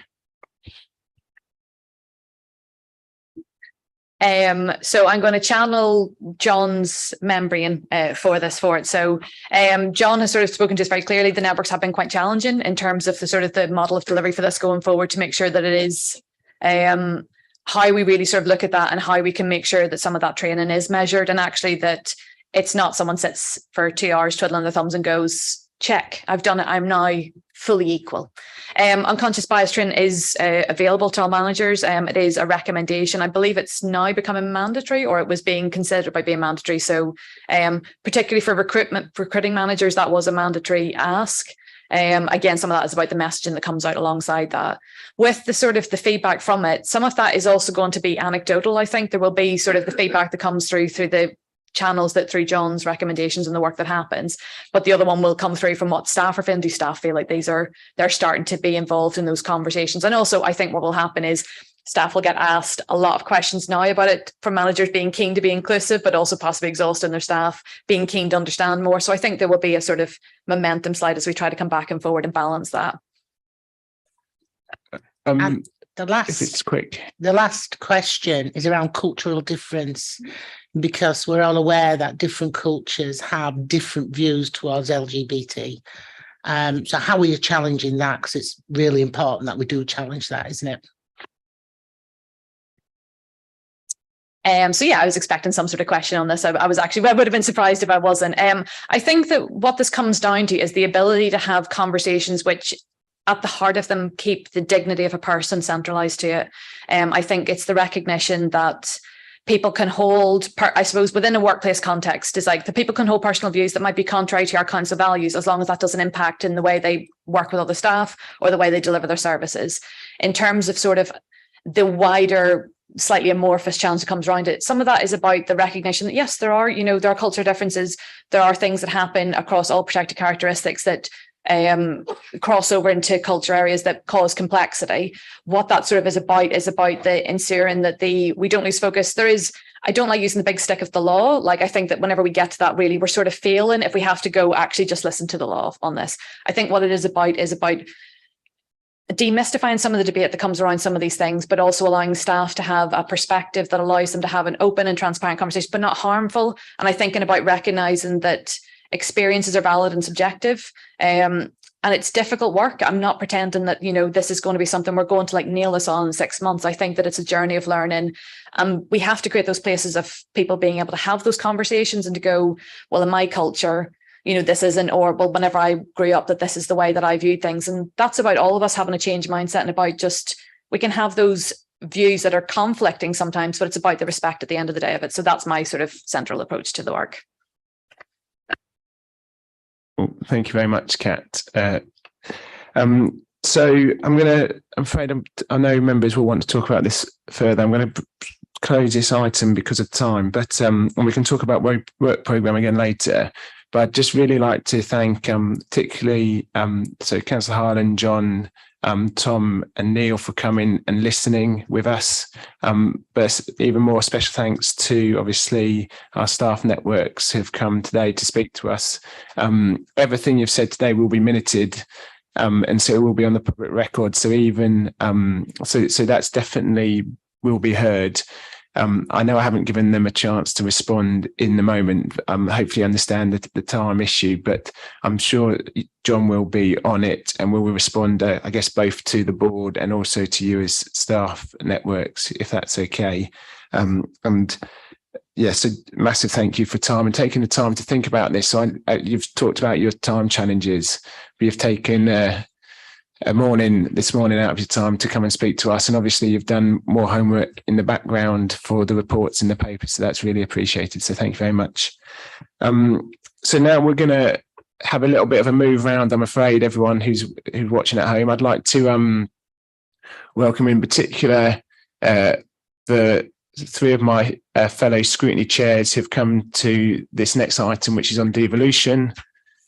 when they get to the table, I allow them to introduce themselves. I also understand the leader of the council, James Lewis, is here as Deputy Mayor today to speak to us. So once the new people have joined the table, I'll allow them to introduce themselves.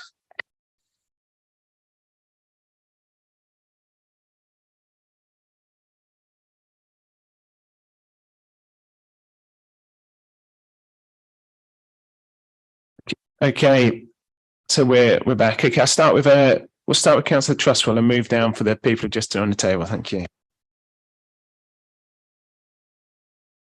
He hasn't got a ticket. Okay, we're coming now. We're getting there. Debbie's had a lot of changes of places. Okay, well, maybe we'll start with Councillor Lewis at the other end, and we'll work round to Councillor Trustwell.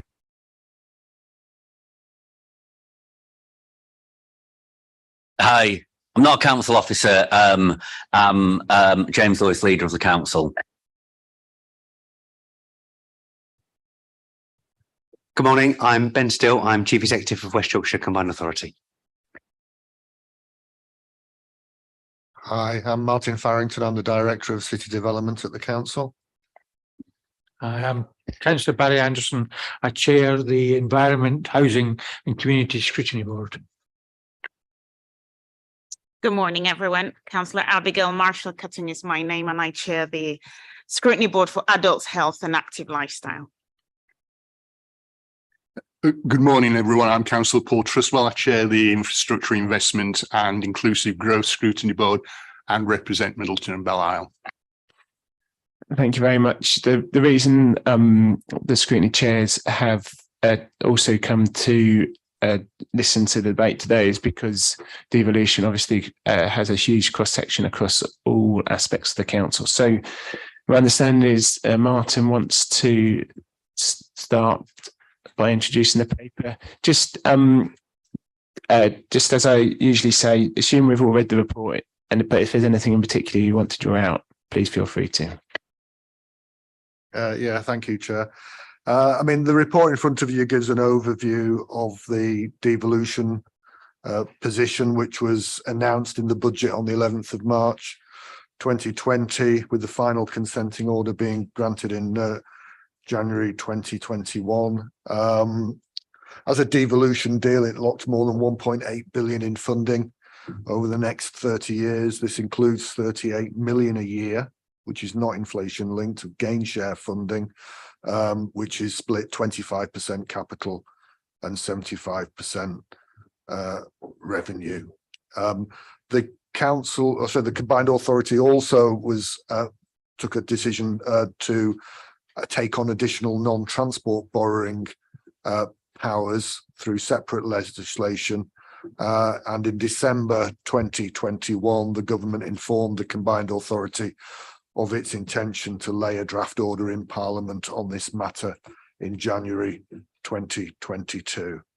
So what the report then does is it covers the position with regards to the funding position, the partnership working, the proposals around a single investment fund, but recognising that some of the funding is ring-fenced. It covers the touches on the West Yorkshire investment strategy, which sets out the combined authority's 6 investment priorities for the single investment fund, and is used to direct resources over an agreed investment period. And it highlights some of the key benefits and outcomes that have followed since the devolution deal, including the work of the inward investment team in the combined authority, who work very closely with Leeds City Council and other West Yorkshire districts in bringing Channel 4 to the city. The Leeds Public Transport Investment Programme, which is £175 million of investment that has been delivered through a partnership approach of the City Council and the combined authority, and the delivery of the European Structural Investment Fund. Also covers the 38 million gain share, and in particular how that's been used to provide capacity funding. within the City Council with 1.7 million in 2021 and 633,000 each financial year from 24 and 25. There's other detail on funding in the report, Chair, but if I leave it there, and happy to open it up for questions. Thank you very much. I don't know if Ben or Councillor Lewis want to make any introductory comments. Councillor Lewis. Looking at the clock, I'm happy to move straight to questions, Chair, if that's okay. Yes, thank you very much. Okay, questions from members. I'm going to start with Councillor Trustwell. Yes, Chair. Thank you very much for inviting us as chairs of scrutiny boards and the opportunity to ask questions. I'd like to start off by saying that although the report does indicate we get reports to our scrutiny board about the progress of devolution, I don't think any of them summarise that as well or as cogently as this report. So I'm very thankful, and I'm even tempted to suggest that it is referred to other scrutiny boards. My first question. Pages 50 to 52 outline the amount of funding that's coming into West Yorkshire and indicates how some of that is being distributed to various districts. I think it would be useful if we had a breakdown of the overall funding and what is being apportioned to all the districts. I'm not suggesting that Leeds is getting a better or a worse share than anyone else, but I think it would help to put it in some overall context. My next question really relates to areas of concern in my own scrutiny board, and it's transport, and particularly the investment in a mass transit system. We all know, we've no need to rehearse all the problems we've got in Leeds because of the absence of an integrated, coherent, affordable and reliable transport system. And I'm conscious, for example, that we're going to be building a lot more new housing. And if that's not connected in some way, and the occupants are not connected in some way to bus, rail, and in future mass transit, then we will run the risk of generating more car usage, which clearly is something, given our climate emergency approach, we would want to avoid. So my question is, how much autonomy have we got over the use of this current funding, which is, I think, as the report indicates, upfront rather than some way down the line, for want of a better expression? Are we autonomous? How much can we do within the funding envelope that's currently available to us? And will we have to seek further government approvals and funding in order to continue?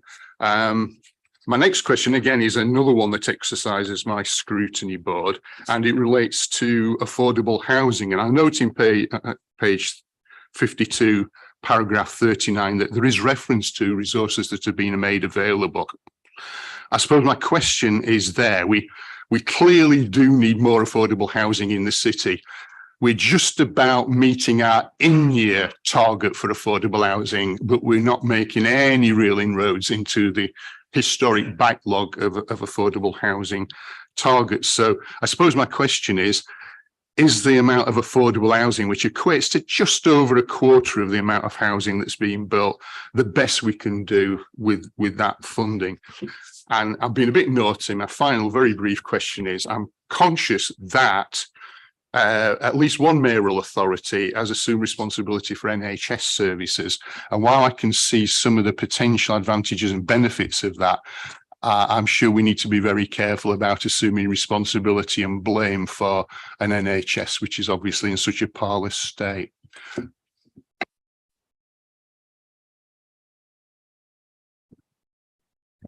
Chair, so I'll kick off, if I may, on the questions around the autonomy with funding, and then Martin will pick up on the housing issues. So I think the straightforward answer is that we have variable amounts of autonomy depending on the nature of the funding that is coming in to be spent on transport, and I'll limit my answer to that. So that which we have most autonomy over is the funding that's described in the paper as gain share. That funding is still subject to two particular processes. The first is a five-yearly gateway review with the government that ensures that we are spending the funding in accordance with good value for money principles. And the second is the requirement that all of that funding is spent through the Combined Authorities assurance framework, which is referenced in the paper. I'm sure we can come back to that. That said, then the limits of the funding are around the essence of its objectives around the devolution deal itself, which is around promoting economic growth and being aligned with the economic priorities of the Combined Authority. And finally, that the funding is spent according to whether it's capital or revenue. And for us, 75% of the gain share funding is revenue, which was an achievement through the devolution deal. So that's where we've got the most amount of flexibility. For the other funds, such as City Regional Sustainable Transport Fund, which is a 5-year largely capital programme, that funding is subject to a detailed business case that had to be a subject that we submitted over the course of the last 18 months. And we are quite constrained in that it is intended to be spent on the projects that were named and set out in that. And that's where the £200 million for mass transit is set out within that funding framework. So we would very much like, through further devolution, to have more flexibility with funds like CRSTS. But as the paper points out, its benefit is that it is multi-year, and it does give us a degree of freedom within the projects that is set out within it, which enables better resource planning over a multi-year period. The final fund that's probably relevant is something called the BSIP, or the Bus Sustainability Improvement Programme. That funding is predominantly revenue, where it's come to the Combined Authority and partners. And again, that is subject to a business case and the funding that was set out for specific purposes within that business case. So I think the reality is that we are fairly constrained, despite the fact these are devolved funds. We'd very much and continue to argue the case for greater devolution, greater ability to use those funds more flexibly in their deployment. But hopefully that answers your question. Thank you. Yeah, thank you, Chair. I mean, in terms of the affordable housing position, as you outlined, Councillor Trustwell, there's some detail in paragraph 39, which outlines the £89 million of funding that the Combined Authority has through its Brownfield Housing Fund.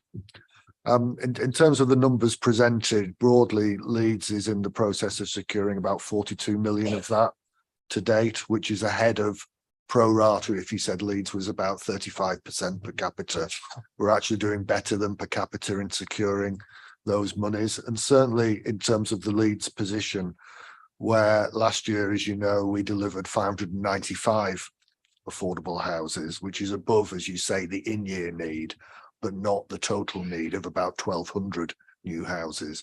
But using this funding from the Brownfield Housing Fund through the Combined Authority, alongside strategic grant from the housing from Homes England, and monies that we apply ourselves in terms of our commuted sums, section 106, and our own self-build, that gives us a pathway to about 750 affordable homes per annum over the next 3 years. So this is a crucial part of a wider funding mix that is allowing us to grow from traditionally delivering about 450 to 595 last year to moving to about 750 per annum over the next 3 years. But critically, we are having to respond to that need, which is higher than that. Thank you. Just to add to Martin's response and back to flexibility, the devolution deal secured a fund called the Housing Revenue Fund, which was a revenue fund that allowed the housing teams across the local authorities to essentially look at development sites and bring them to the point where they were developable propositions. And that funding has been dispensed and used since the time of the deal. So we've now got, I think, across West Yorkshire, and that's certainly the case in Leeds, got more sites kind of ready to go than we would have had without the devolution deal. The Brownfield Housing Fund is an example of a classic kind of government fund that comes with a fair degree of constraint. The key one being that the projects have to demonstrate a positive value for money BCR case. The challenge with that is that by definition, these are sites that are that are challenging, and that constraint is preventing us from developing, and in perhaps more significantly, it's preventing developers coming forward with the best possible affordable homes offer within them, because they're trying to make the business case stack up. So again, the Brownfield Housing Fund is one where we are encouraging government quite hard to give more flexibility to make the money work harder within West Yorkshire. And just on the health service question, Councillor Tuttle, I think Greater Manchester picked up the health service as part of the their devolution deal some 6 or 7 years ago, in terms of a different relationship to the health service than they had at the time.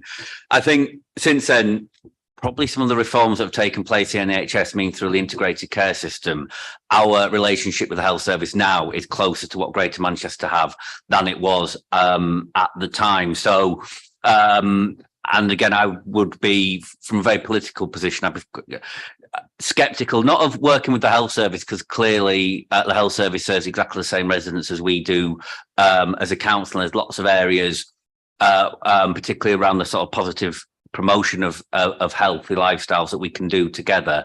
But I would, I'd be reluctant perhaps to go further down the line than we are in terms of the integrated care system at the moment. Thank you, Chair. Just to add on the last one, I just led a peer review of Greater Manchester's combined authority, and I think the new arrangements on the ICS do change the dynamic a bit in terms of that agenda, and just totally endorse the leader's position. We've consistently thought over this side of the Pennines that it was probably better for us to focus on economy, transport, skills, which is the CA's current agenda. And just to add to support Ben's comments in a way, maybe we can say things slightly differently at times to the CA, who gets the money direct from government. You know, I do think there's a very, very strong case for simplifying the funding streams, having more of an investment plan approach that certainly ourselves, West Midlands, Greater Manchester and others are pressing for. And I think the more autonomy and flexibility we can get, given that it is now a democratically elected tier of government, in the way that it wasn't previously, the better, and the better results that we'll be able to get. Thank you very much. Okay, Councillor Anderson. Right. I apologise to the rest of the committee why I'm coming in so early. I have to be at a meeting at 12 o'clock.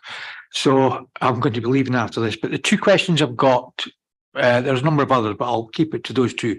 How, on paragraph 9, how do I, as a scrutiny chair, can I work with particularly the one on the Climate Emergency and Environment Committee? How can I, so to make sure that my scrutiny role, I know what's happening in WICA, so that I can make sure that there is synergy between the two organisations. And secondly, although not specifically mentioned here, Alison Lowe has been to my scrutiny board to talk about policing and crime, which was welcome. But we do have some concerns that the Police and Crime Panel doesn't seem to have as much teeth as it probably could do in order to hold policing in general, not necessarily the Deputy Mayor or the Mayor, to be exact, just more policing in general. Is there anything that we can do to beef up the Police and Crime Panel, and how can I work with these committees?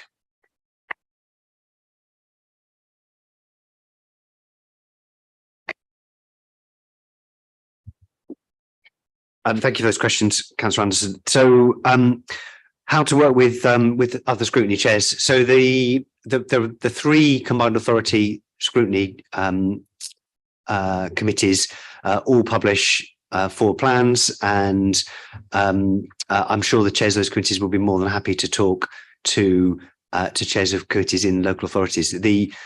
It's been quite a live issue in terms of how do we ensure efficiency in terms of the topics that scrutiny committees look at, when projects often span, they might be financially accountable within the combined authority, but they're delivered locally. So what's the right balance of scrutiny, and how does that best get taken forward? Personally, I think that there's a need for the scrutiny chairs to come together and kind of work out what's going to work most successfully, and we're happy to facilitate that if that will be that would be helpful. But certainly the information about what the combined authorities scrutiny committees are looking at is available. I'm sure the committee chairs would share that with you. On the police and crime panel, I suggest I would take that away and come back with any thoughts, because as you know, there is the relationship between accountability of the police and the police chief constable to the mayor and the deputy mayor for police and crime, and then them subsequently to the PCP is a complex one, and we can come back to you with some thoughts on that. I think again, just in terms of the committees, obviously, the council is represented on all the committees. So there is a link where there's always an appropriate person on the committees and the scrutiny committees as well. I mean, like Ben says, there is a challenge around getting the right level of scrutiny, but also making sure we're clear around the need to recognise a lot of the work that we do. Some of the work the combined authority does sort of exclusively on its own with partners in the region. Some of the work they do with us as a council and being clear around people not feeling shut out, members not feeling shut out of that because something's happened that they're not aware of. So again, it's certainly, I think that's definitely a work in progress. Okay, thank you very much. Okay, I'm going to bring in Councillor Flynn. Indeed, something that Tom mentioned before about funding streams. My understanding of the devolution process is that it should streamline this kind of stuff, certainly on major schemes. There's a comment in the report here about the assurance processes of the combined authority, which can actually lead to delays in the delivery of major schemes. And I just wonder, how that fits in with a streamlining of the funding that we were anticipating. And secondly, what are the functions of the 3 or the 4 oversight committees and scrutiny boards that you have there?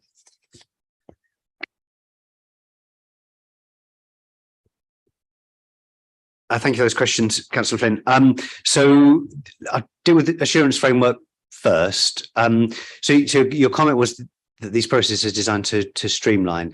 So the benchmark there is that the major projects that we are talking about, one of the benefits of devolution has been that they are now considered within the local assurance framework, so within the West Yorkshire assurance framework, than that from central government. And essentially what that allows us to do is to give kind of target periods of time of which the assessment of the business cases and the approval process would take. We measure that in terms of weeks. It can be as quick as 4 weeks. It can be slightly longer. The difference is when that was done through central governments, particularly in the Department for Transport and their major scheme policy, there was no time or service level agreement as to how long that would take given. And often projects would be submitted into the department's appraisal framework and be there for quite some time. And there were often also major reviews of the major capital programs within the DFT that would also add to delays.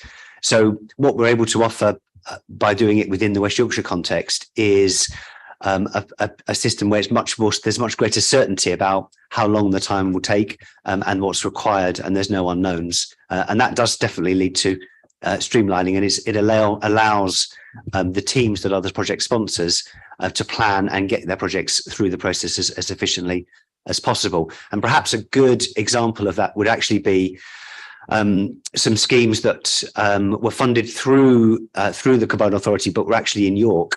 And there was a question around whether those schemes should use central government's framework or use the West Yorkshire assurance framework.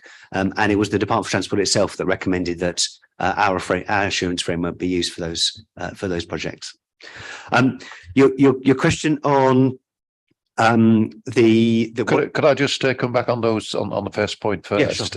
Yeah, sure. I absolutely agree. We've removed the dead hand of government. Basically, it must speed things up, whichever government's in power. What I don't want is to substitute the dead hand of government for the dead hand of the combined authority.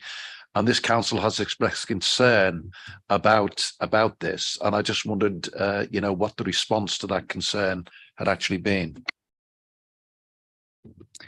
Thank you. So I think twofold. The assurance frameworks are designed essentially to answer the question: what's going to be produced from the project, and does it offer good value for money?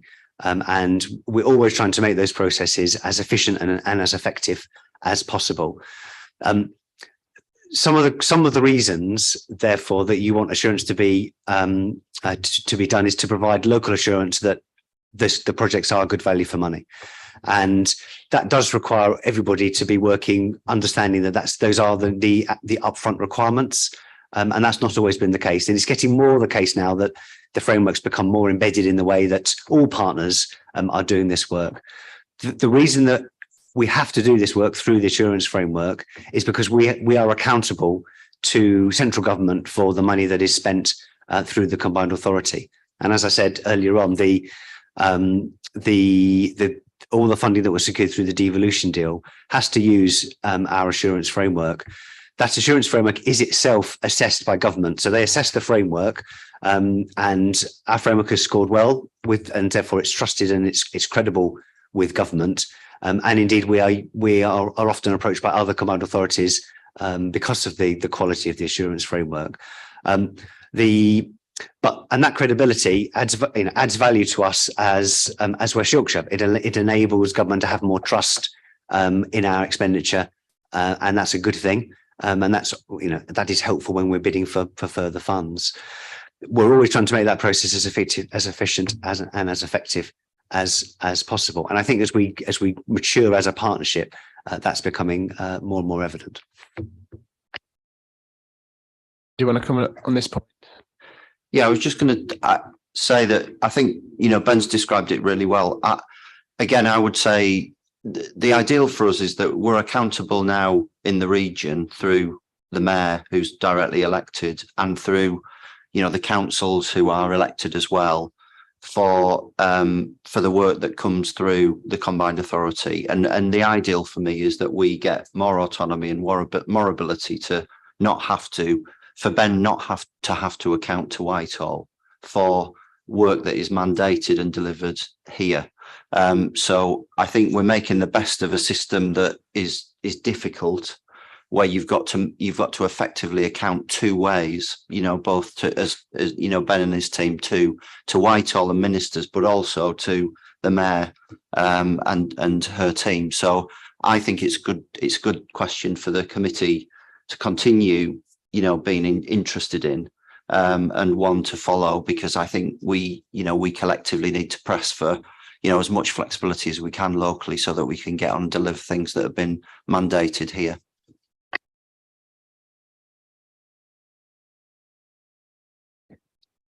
Chair, shall I come back on the committees? So yes, on page 48 of the report, there are 4 committees set out. I guess in short, governance and audit oversees the combined authorities, governance, finance and oversight functions. The corporate scrutiny looks at our budgets and business planning and corporate matters. So it's equivalent to the committee here this morning. The economy scrutiny committee deals effectively with the committees in the bullet points in para 9 that deal with the economy and business elements. So that's business, economy and innovation, climate, energy and environment, culture, heritage, sport, employment and skills. And the transport and infrastructure committee deals with place regeneration and with transport committee projects. So hopefully that provides an overview as to the functions of those committees. Very briefly, and thanks, Tom, for that clarification. It's tough at the top, I know. I can't wait to get there. Really, I don't think I heard a response to the concerns that were expressed by Leeds Council about the funding and the time it was taking. I don't want you to carry on here today about it, but next time we have a report here, I perhaps would like an update from Leeds Council about what their views are on the funding and time it's taken to get these schemes through. Thank you. Do you want to comment again, Ben? Yep. Just very briefly to say that we do review the assurance framework, and it's currently undergoing a review that is looking explicitly and taking partners' views. So what might be helpful is we're happy to supply something that demonstrates or that shows the views of partners and how we've taken those on board. I would say that that Leeds has the most projects in our assurance framework than of any partners, including the combined authority, and seems to successfully navigate them in terms of getting its projects through. Thank you. And we'll. I think it's worth reflecting as well, sort of some of the points Ben made. You know, the combined authority, or we still get very much challenged by central government on what projects we're pursuing and how they are being pursued. And I do think getting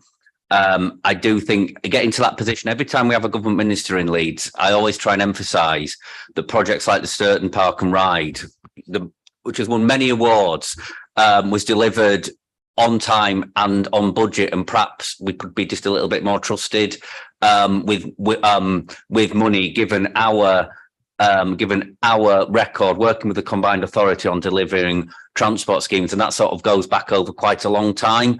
So it is a like I say, when I've sat down with officials and others and gone, gone through our asks for more funding and sort of the challenge back about why aren't you doing this, that and the other, I do think we do have a good record. We do need to be a little bit more trusted that we know what we're doing. We don't need to be debating perhaps every kilometre of bus lane with officials from the centre of government to be able to deliver successfully.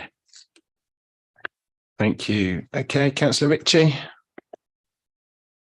Thanks. Mine's about the devolution deal. When it came out, I was a little bit concerned. It sounds good, 1.8 billion, but over 30 years. And I did think, 30 years time, what's that 38 million going to be worth? And that at the time, I think inflation was 2% or that thereabouts. Obviously, inflation is now 11%. Have we forwarded the likely value of that money in even 5-10 years? I know you can't predict inflation over too long a period, but it's certainly going to be above probably around 5% for the next 3 or 4 years, I would imagine. And the impact of that, because it's going to feel to me like more austerity on top of austerity for this funding and what we'll be able to do with it. And it's 75% revenue, of course, so that could have some significant implications. The other side, I know the problem we've had as a council is we're reliant then on government grants that we have to apply for and this, that and the other. Is that where we're going to be with the devolution deal? I think the 38 million was more per person than most devolution deals at the time. But you're absolutely right. We were, it is a concern. It's not linked to inflation. We thought that might show itself over a longer period of time than it has with sort of the current economic chaos we have at the moment. And you're absolutely right, Councillor Rich. In inflation, rampant inflation reduces the value of money as much as service reductions of funding can do. So it is something that is concerning. And again, some of the impacts of inflation on things like construction costs as well for capital elements of the programme is concerning. So it is I'd hate to get in a position where we go back to and Ben touched on sort of some of the old schemes you used to have to go to where we were applying to government for money all the time, and you feel you're kind of in little more than a glorified knobbly knees competition with other parts of the country or other competing schemes around how to get money out. So I do hope that does get reflected in the long term. And again, I come back, I won't repeat what I said last time, but actually there's lots of areas where we show we can really successfully spend money and deliver projects, both capital projects in West Yorkshire and some of the economic growth, working with high growth industries and things like that. So there is lots of evidence that we can do it successfully in West Yorkshire. I hope that gets taken into account. Just to add to Councillor Lewis's response, so yes, we have estimated that the gain share over the time period would probably equate to, if you take out inflation, it'd be more like £1.1 billion. If you add in current inflation projections, it becomes less than 700 million. So this is it's a massive hit. No devolution deal gain share amounts have been index linked. That's just one of the challenges that we face. And we're very much hoping that the next round of devolutionary movement from government for existing mayoral areas will be towards more flexibility with the funding that comes, particularly Greater Manchester and the West Midlands that have something called trailblazer status are both looking towards seeking single pot settlements with government and have more freedom as a result of that. But yeah, thank you. Thank you. Okay, Councillor Burke. Thank you. I just want to ask about the adult education budget. For me, we've had a full year of devolved funding, and I just wondered if you'd done any evaluation about the impact. Has it improved? Does it link to the future skills commission policy that we'll put in place, and plans going forward, really, particularly about communities identifying their priorities, which I know is one of the 9 priorities from that report. Thank you. Thank you for that question. So the first year of adult education budget funding was very much a lift and shift of the arrangements from central government to West Yorkshire, to the combined authority. The main changes that were made in that first year, therefore, were about rationalisation and a kind of tougher look at the quality of those contracts that were let into. So that has resulted in a reduction in the overall number of contracts, which is a good thing in the sense that we now have something like a number of providers reduced down from 100 to about 38, 40 or thereabouts, and more of those are West Yorkshire based. So it's much more about supporting the local economy. The challenge that AEB faces at the moment as a funding stream is the upward inflationary pressure on intervention rates, and so that the current issue is how do we maintain the numbers of learners that come out of the system, and where can we find additional funding to increase the numbers of learners given the cuts that further education has faced, while still ensuring that FE providers remain viable and remain focused on the needs of the labour market.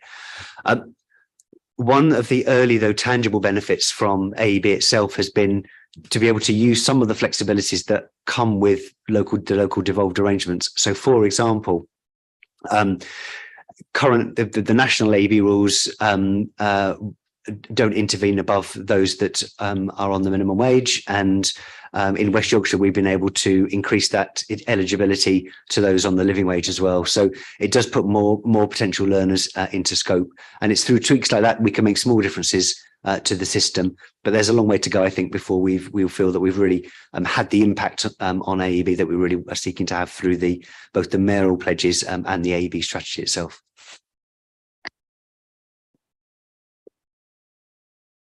Thank you. Can I just ask another question around how it's planned to communicate that within communities? And I'm thinking of some of the smaller groups who perhaps could operate some subcontracting arrangements, because I've looked in the funding rules for 22-23 and it's not really explicit, is it, about the subcontracting, particularly with the non-grant based community funding. So I think that's quite interesting because that could maximise learner numbers. Thank you, Councillor Buck. I think that's a great question, because one of the themes I think that we have in the Combined Authority is how do we communicate effectively into communities when we don't have the networks often to do that. The owner of those relationships are often the local authorities, and that's the right place for those relationships to be. So how do we provide those interfaces, and how do we ensure the cascading of information across and into those partnerships? So I think it's one that I need to take away and come back with a kind of perspective rather than offer an immediate answer. And perhaps we as members could be, I'm trying not to look at James when I say this, could be involved in cascading some of that within our own wards and the links that we have in communities. Yeah, I very much think so. It's, I mean, AEB is very much, I would characterise more as decentralisation than devolution. And as Ben said, we picked up, I mean, on paper, it looks like a huge amount of money. In effect, it was picking up a lot of existing contracts that the DWP used to manage. One of the things, so I'm chair of the Employment and Skills Committee. One of the things, as Ben is aware, I'm very keen that as we move forward with AEB, and it is, like I say, it is one that we hopefully will get more and more benefit out of. We are getting a multi-sided view of that funding. So the providers, of course, are really important. We're also getting employers' voice in how it can work better for employers in West Yorkshire, large and small. We're getting the learners' voice in, so we're sort of clear about people who are on courses funded by AEB or are able to have a say about. And you're absolutely right about community voices, as well as to how we can best spend that money. I do think it is something that, as we sort of, Ben described it as a lift and shift, as we move away from that sort of really having a West Yorkshire focus, we do that. It is, AEB is an interesting one for the combined authority because there is lots of big providers in West Yorkshire. Also, as councils, we spend AEB, as well. So we're, so as well as looking at how it's allocated and work, we also spend some of that money as well. So we come at it from a number of different positions as well. But I do think it is something, certainly as we take the work of the Employment and Skills Committee forward, it is getting that sort of multiple set of views on it, rather than just being sort of a money in, money out relationship. Yeah, thank you, Chair. I mean, just picking up on the answer and the comments that Ben made, as the report outlines, Leeds City Council has signed an adult education budget funding agreement, and that through that, how we deliver and engage with about 6,000 residents throughout the city on their employment and skills needs. So I think recognising that, I think your question goes right to the heart of the interface between the City Council and the combined authority. So, Chair, we'll work on that written answer that we'll provide to yourselves, and I'll liaise with the combined authority on that point. Thank you. Okay, good. Okay, Councillor Marshall-Kutang. Thank you, Chair. My question is to Councillor Lewis and to Tom. You did make up in reference to the National Health Service. Now, I do know you mentioned the ICS. So can I ask, just for clarity, in terms of funding, we're having challenges, and not just in Leeds, West Yorkshire as well, in terms of access to dental care and oral health care. And most of the problems currently faced is from funding. So do you have any correlation in terms of what you're doing in WICA and from the devolution in terms of specific funding to the health service for West Yorkshire? I think, as going back to Councillor Trustwell's question, there is no involvement of the NHS in devolution to West Yorkshire. It's not something, it's not an area that the combined authority is involved in, and some of the specific questions are ones that the NHS is probably best placed to answer themselves around how they intend to address those problems. I know from emails from residents they are significant problems, but they're not part of. We've got enough problems with the we've got enough problems in the issues the devolution is aiming to address, and we haven't taken on any of the issues the NHS needs to pick up. Tom? Yeah, I was just going to add that even in the most evolved part of the system, which is Greater Manchester, I don't know the absolute detail of this and the answer, but I strongly suspect that the answer to that question would go to the ICS rather than the combined authority. So even in that system where in theory, there is a sort of devolved system where NHS and care come together, I don't think that's actually what's happened even over there. We have no current plans or ambitions to try and get similar powers here as the leader said before. Thank you, Tom. That's clear. But can you just clarify that point you've made to Rob at some point? Thank you. Okay, Councillor Firth. Thank you, Chair, and thank you very much to everybody for the introductions and information so far. There has been a major concern of this panel in particular that's been raised at repeated meetings by members cross-party about scrutinising the full-time Mayor of West Yorkshire. And that led to me to ask a question at the last full council, question number 24, in relation to asking when and how we would be able to scrutinise the Mayor of West Yorkshire. And the reason I asked that question was because just a few days after our council meeting, there was going to be finally a question time and session with Mayor Brabin with Wakefield Council. I just want to ask, do we have any further details? Because unfortunately, in that answer provided by Councillor Lewis, there was no mention of this authority having any direct session where the Mayor can address us and we can ask questions to the Mayor. Thank you. Thank you. I think it's worth pointing out in the system set up by the Conservative government, mayors aren't appointed by this council. They're not appointments of this council. They have a direct mandate from residents in West Yorkshire. That's how mayors were set up to sort of be step outside local government. I do think it's important that the mayor is accountable, though. Tracy was here last week for the State of the City meeting, and hopefully she'll come to a full council meeting sometime next year to, as she has done, as you've said, Councillor Firth, she's been to, I think she's been to full councils or executive boards at other council, but certainly we'll look at setting something up next year. I think it's also worth remembering different councils do full council in different ways. But I think it's worth reflecting that in the last, well, almost 3 years since the virus started, I think we've only had 2 or 3 what I would loosely describe as normal. I'd describe them as agendaed full council meetings. I don't think normal is quite the right word to use about full council, but we've only had 3 normal full council meetings, and the rest have either been affected by the sad death of the Queen or for one, and the virus for the rest. So it's certainly something Tracy and I are keen to put in place in 2023. No, thank you, Councillor Lewis, for that answer, because I appreciate that wasn't included in his answer to my question in November. So I appreciate that situation.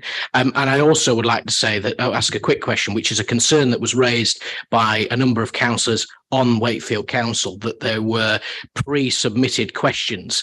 Would there be any possibility that that is not going to be the case when that takes place here at Leeds?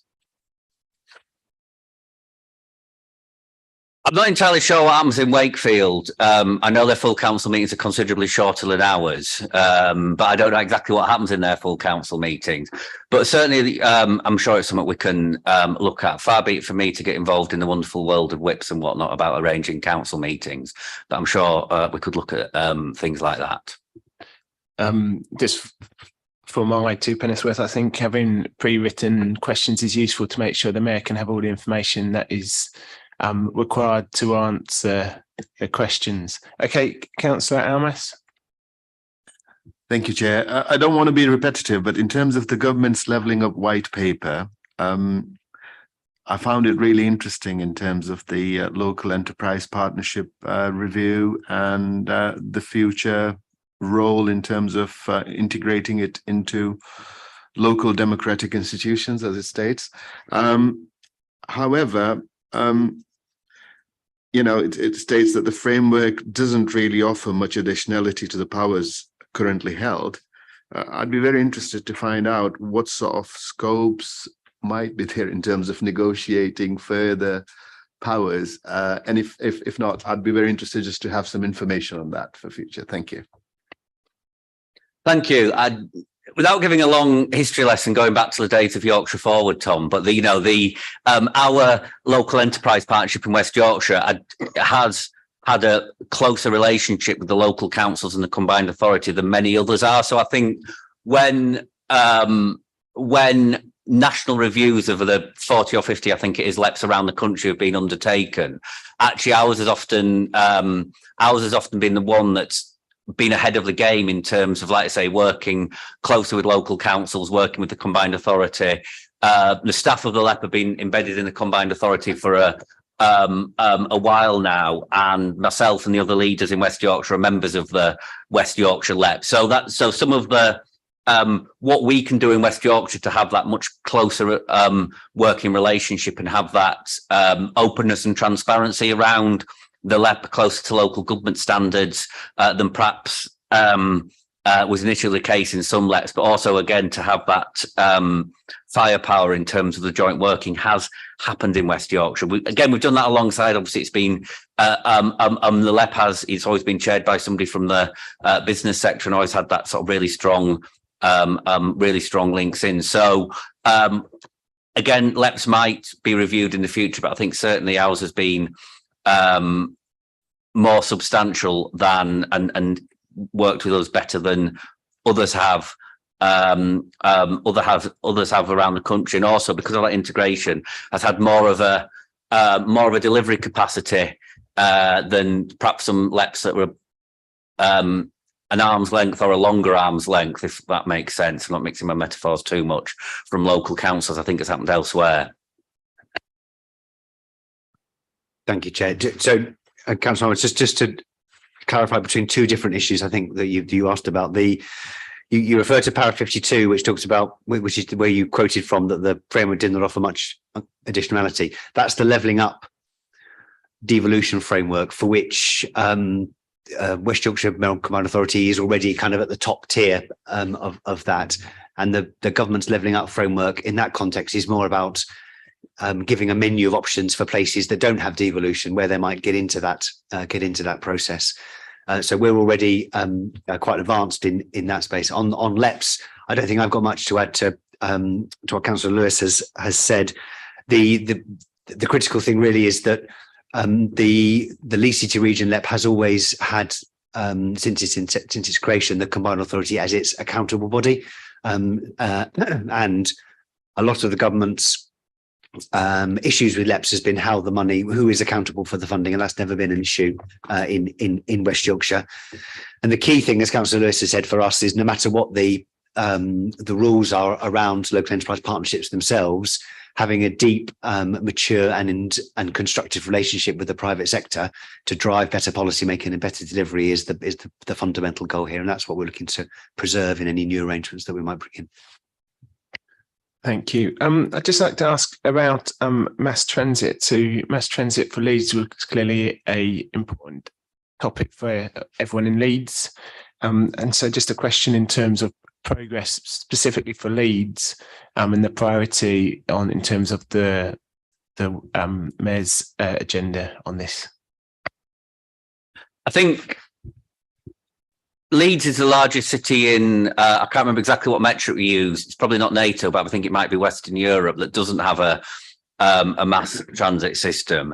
I think it's a bit of a risk. A lot of mass transit, I don't want to sort of put my mass transit spot anorak on at this point, but quite a lot of mass transit systems that are successful in this country have been based on existing rail infrastructure that's been converted into mass transit. And in Leeds, our suburban rail network has grown across West Yorkshire, has grown largely as part of the national rail network rather than cutting bits out and running them as mass transit. Not that and that has taken us forward, and clearly when we look at the massive growth in passengers coming through Leeds station, some of that's about regional and national transport, but some of that is also about local transport and some of the work we've done in investment there. Around there in terms of mass transit, the intention, so there's sort of the combined authority is the promoter of West Yorkshire mass transit, and they're currently going through a consultation at the moment. We as a council putting in our views, which is coming to exec board later this week, in terms of what we intend to see out of that, and I think it's very clear about first of all, I think need to see mass transit as a tool for supporting housing growth, commercial growth, investment and regeneration. And secondly, setting it out as clearly in terms of sort of the scope of the project is looking at linking together the wider West Yorkshire system rather than looking at perhaps thinking there's an existing bus route in Leeds, let's swap that over for mass transit. So that's the our approach from a Leeds perspective. Ben might say a little bit more about the consultation and where we go next. I think the final thing as well is, sort of we're really keen to see this project move as quickly as possible. We'd like to see spades in the ground in 8 years, which for a brand new transport project is would be a very swift process. But I think we are in a position where we need that, and part of it is going to be about what we do here, but also partly is trying to develop a constructive relationship with the organs of central government. So we're not sort of seeing the position perhaps we have in the past where a lot of work happens and it disappears off for 3 or 4 years to find out what's going to happen with it and to get a different working relationship. Clearly, clearly there'll be significant spending. It'll be in the billions for mass transit, and that has to be properly accounted for and assessed, and we're aware of that. But in terms of taking it forward, that's sort of the pace we're looking at doing. Chairman, I had just a few comments. I think James has, Councillor Lewis has covered all the key points. The only things I would add are that the mass transit work is, as Councillor Lewis has said, we're currently out to consultation on the connectivity vision for mass transit. That includes setting out the general corridors in which we'd like to see mass transit options tested. In parallel to that, the technical work on the forecasting and appraisal tools are being developed. That in itself is a major undertaking and will involve considerable primary data collection in the first quarter of next year, which itself will involve a series of traffic surveys and is a major piece of work to develop the forecasting tools to the necessary standard. The business case for mass transit will be subject to back to our earlier conversation, to central government assurance processes, and so we have to be very mindful of those, as Councillor Lewis has said, because it is critically about how we provide certainty for the next steps.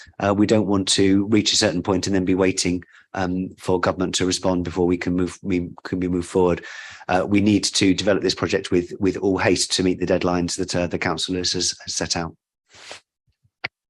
Okay, thank you very much. So everyone's had a chance to comment. I know there's other councillors who want to speak again, but given time, I'm not going to allow that. So I apologise for that. But thank you very much for your time. I think your comments have been really helpful in this discussion. I appreciate the other scrutiny chairs and Tom being here for this discussion.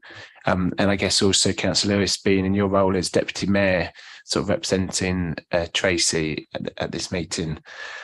Okay, so given the time, I'm going to call a 5-minute comfort break, if that's okay. We've still got another item to discuss. So if we sit back down at 1:45 promptly, we'll start again. Okay, thank you.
For your patience.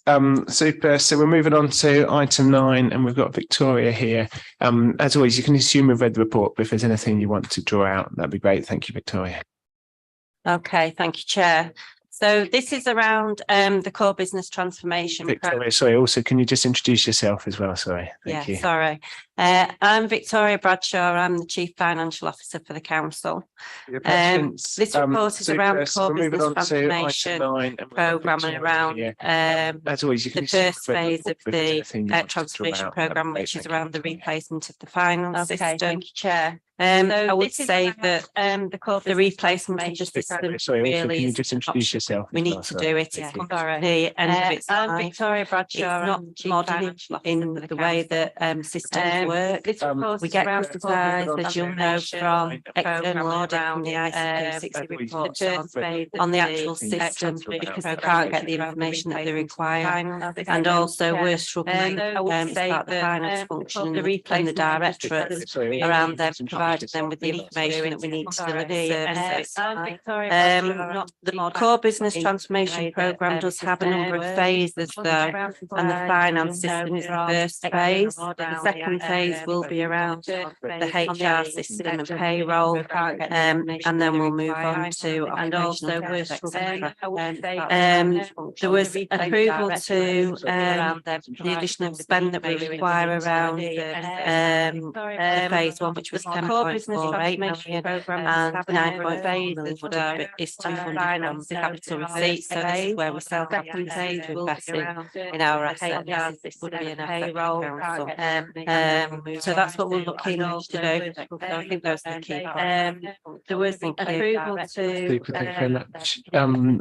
Questions. So I'm going to start with Councillor Green. Phase 1, which was Thank you, Victoria. And I have read the report and I've read the reasons why the finance system needs to be replaced, but they're quite generically described in the report. Can you tell me what this system will do that our current one doesn't, and what advantages there'll be? Yes, so the current system is 20 years old. So if you think about technology 20 years ago to where it is now. So what we will be able to get from the new system is bespoke reporting. All our budget holders who are out in services will be able to access the information. The information will be provided in dashboards and in easily understandable formats. They'll then be able to drill down. So for example, if you're managing a budget and it's an expenditure budget and you want to see what's generated that expenditure, you can drill down to the invoice and then down again to the purchase order, see who's approved it, etc. You can't do that at the moment. There's also then a lot of analytical work, so a lot of analysis, trend analysis, etc. So it's the new systems are more customer focused and customer friendly, but then also from the corporate side, from a financial perspective, we'll be able to do things like the modelling for setting in the budget is all done on spreadsheets at the moment. So in finance services in September last year, we touched about 3,000 spreadsheets where all that can be done in the new system. So it'll do the modelling for us. It will set the reports up and the parameters, and then it will model for us. It'll forecast into the future, and it'll start learning. So it'll do trends through artificial intelligence, etc.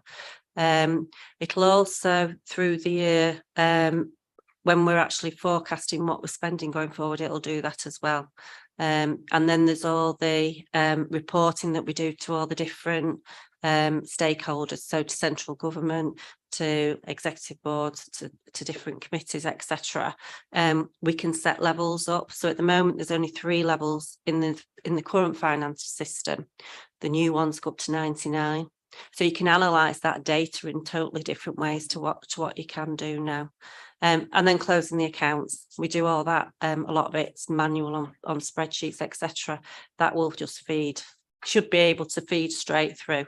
So that sounds as if it will reduce the person hours involved in doing the work that's necessary. Hopefully those person hours can be reinvested in different activity. New work, perhaps. Yeah, what we did was it's nearly 2 years ago now, we restructured the finance service. So we went to more of a business partner model, which is what SIT for recommend. So that's where your accountants and support service is more about supporting directorates around the advice that they do about and the decisions they're making, having those more informed discussions rather than just producing data. I'm not saying that's all they do, but they do spend a lot of time producing data and reports. It's really adding that value. Well, what is that report saying? What is that trend analysis saying? What can we do around corrective action? What does it mean? It's that type of work that we're doing.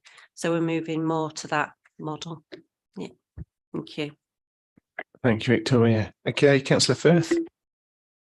Thank you very much, Chair. There was one particular question that Councillor Flynn wanted me to ask, which was about cost benefit analysis. And I appreciate that some of that's already been touched on already.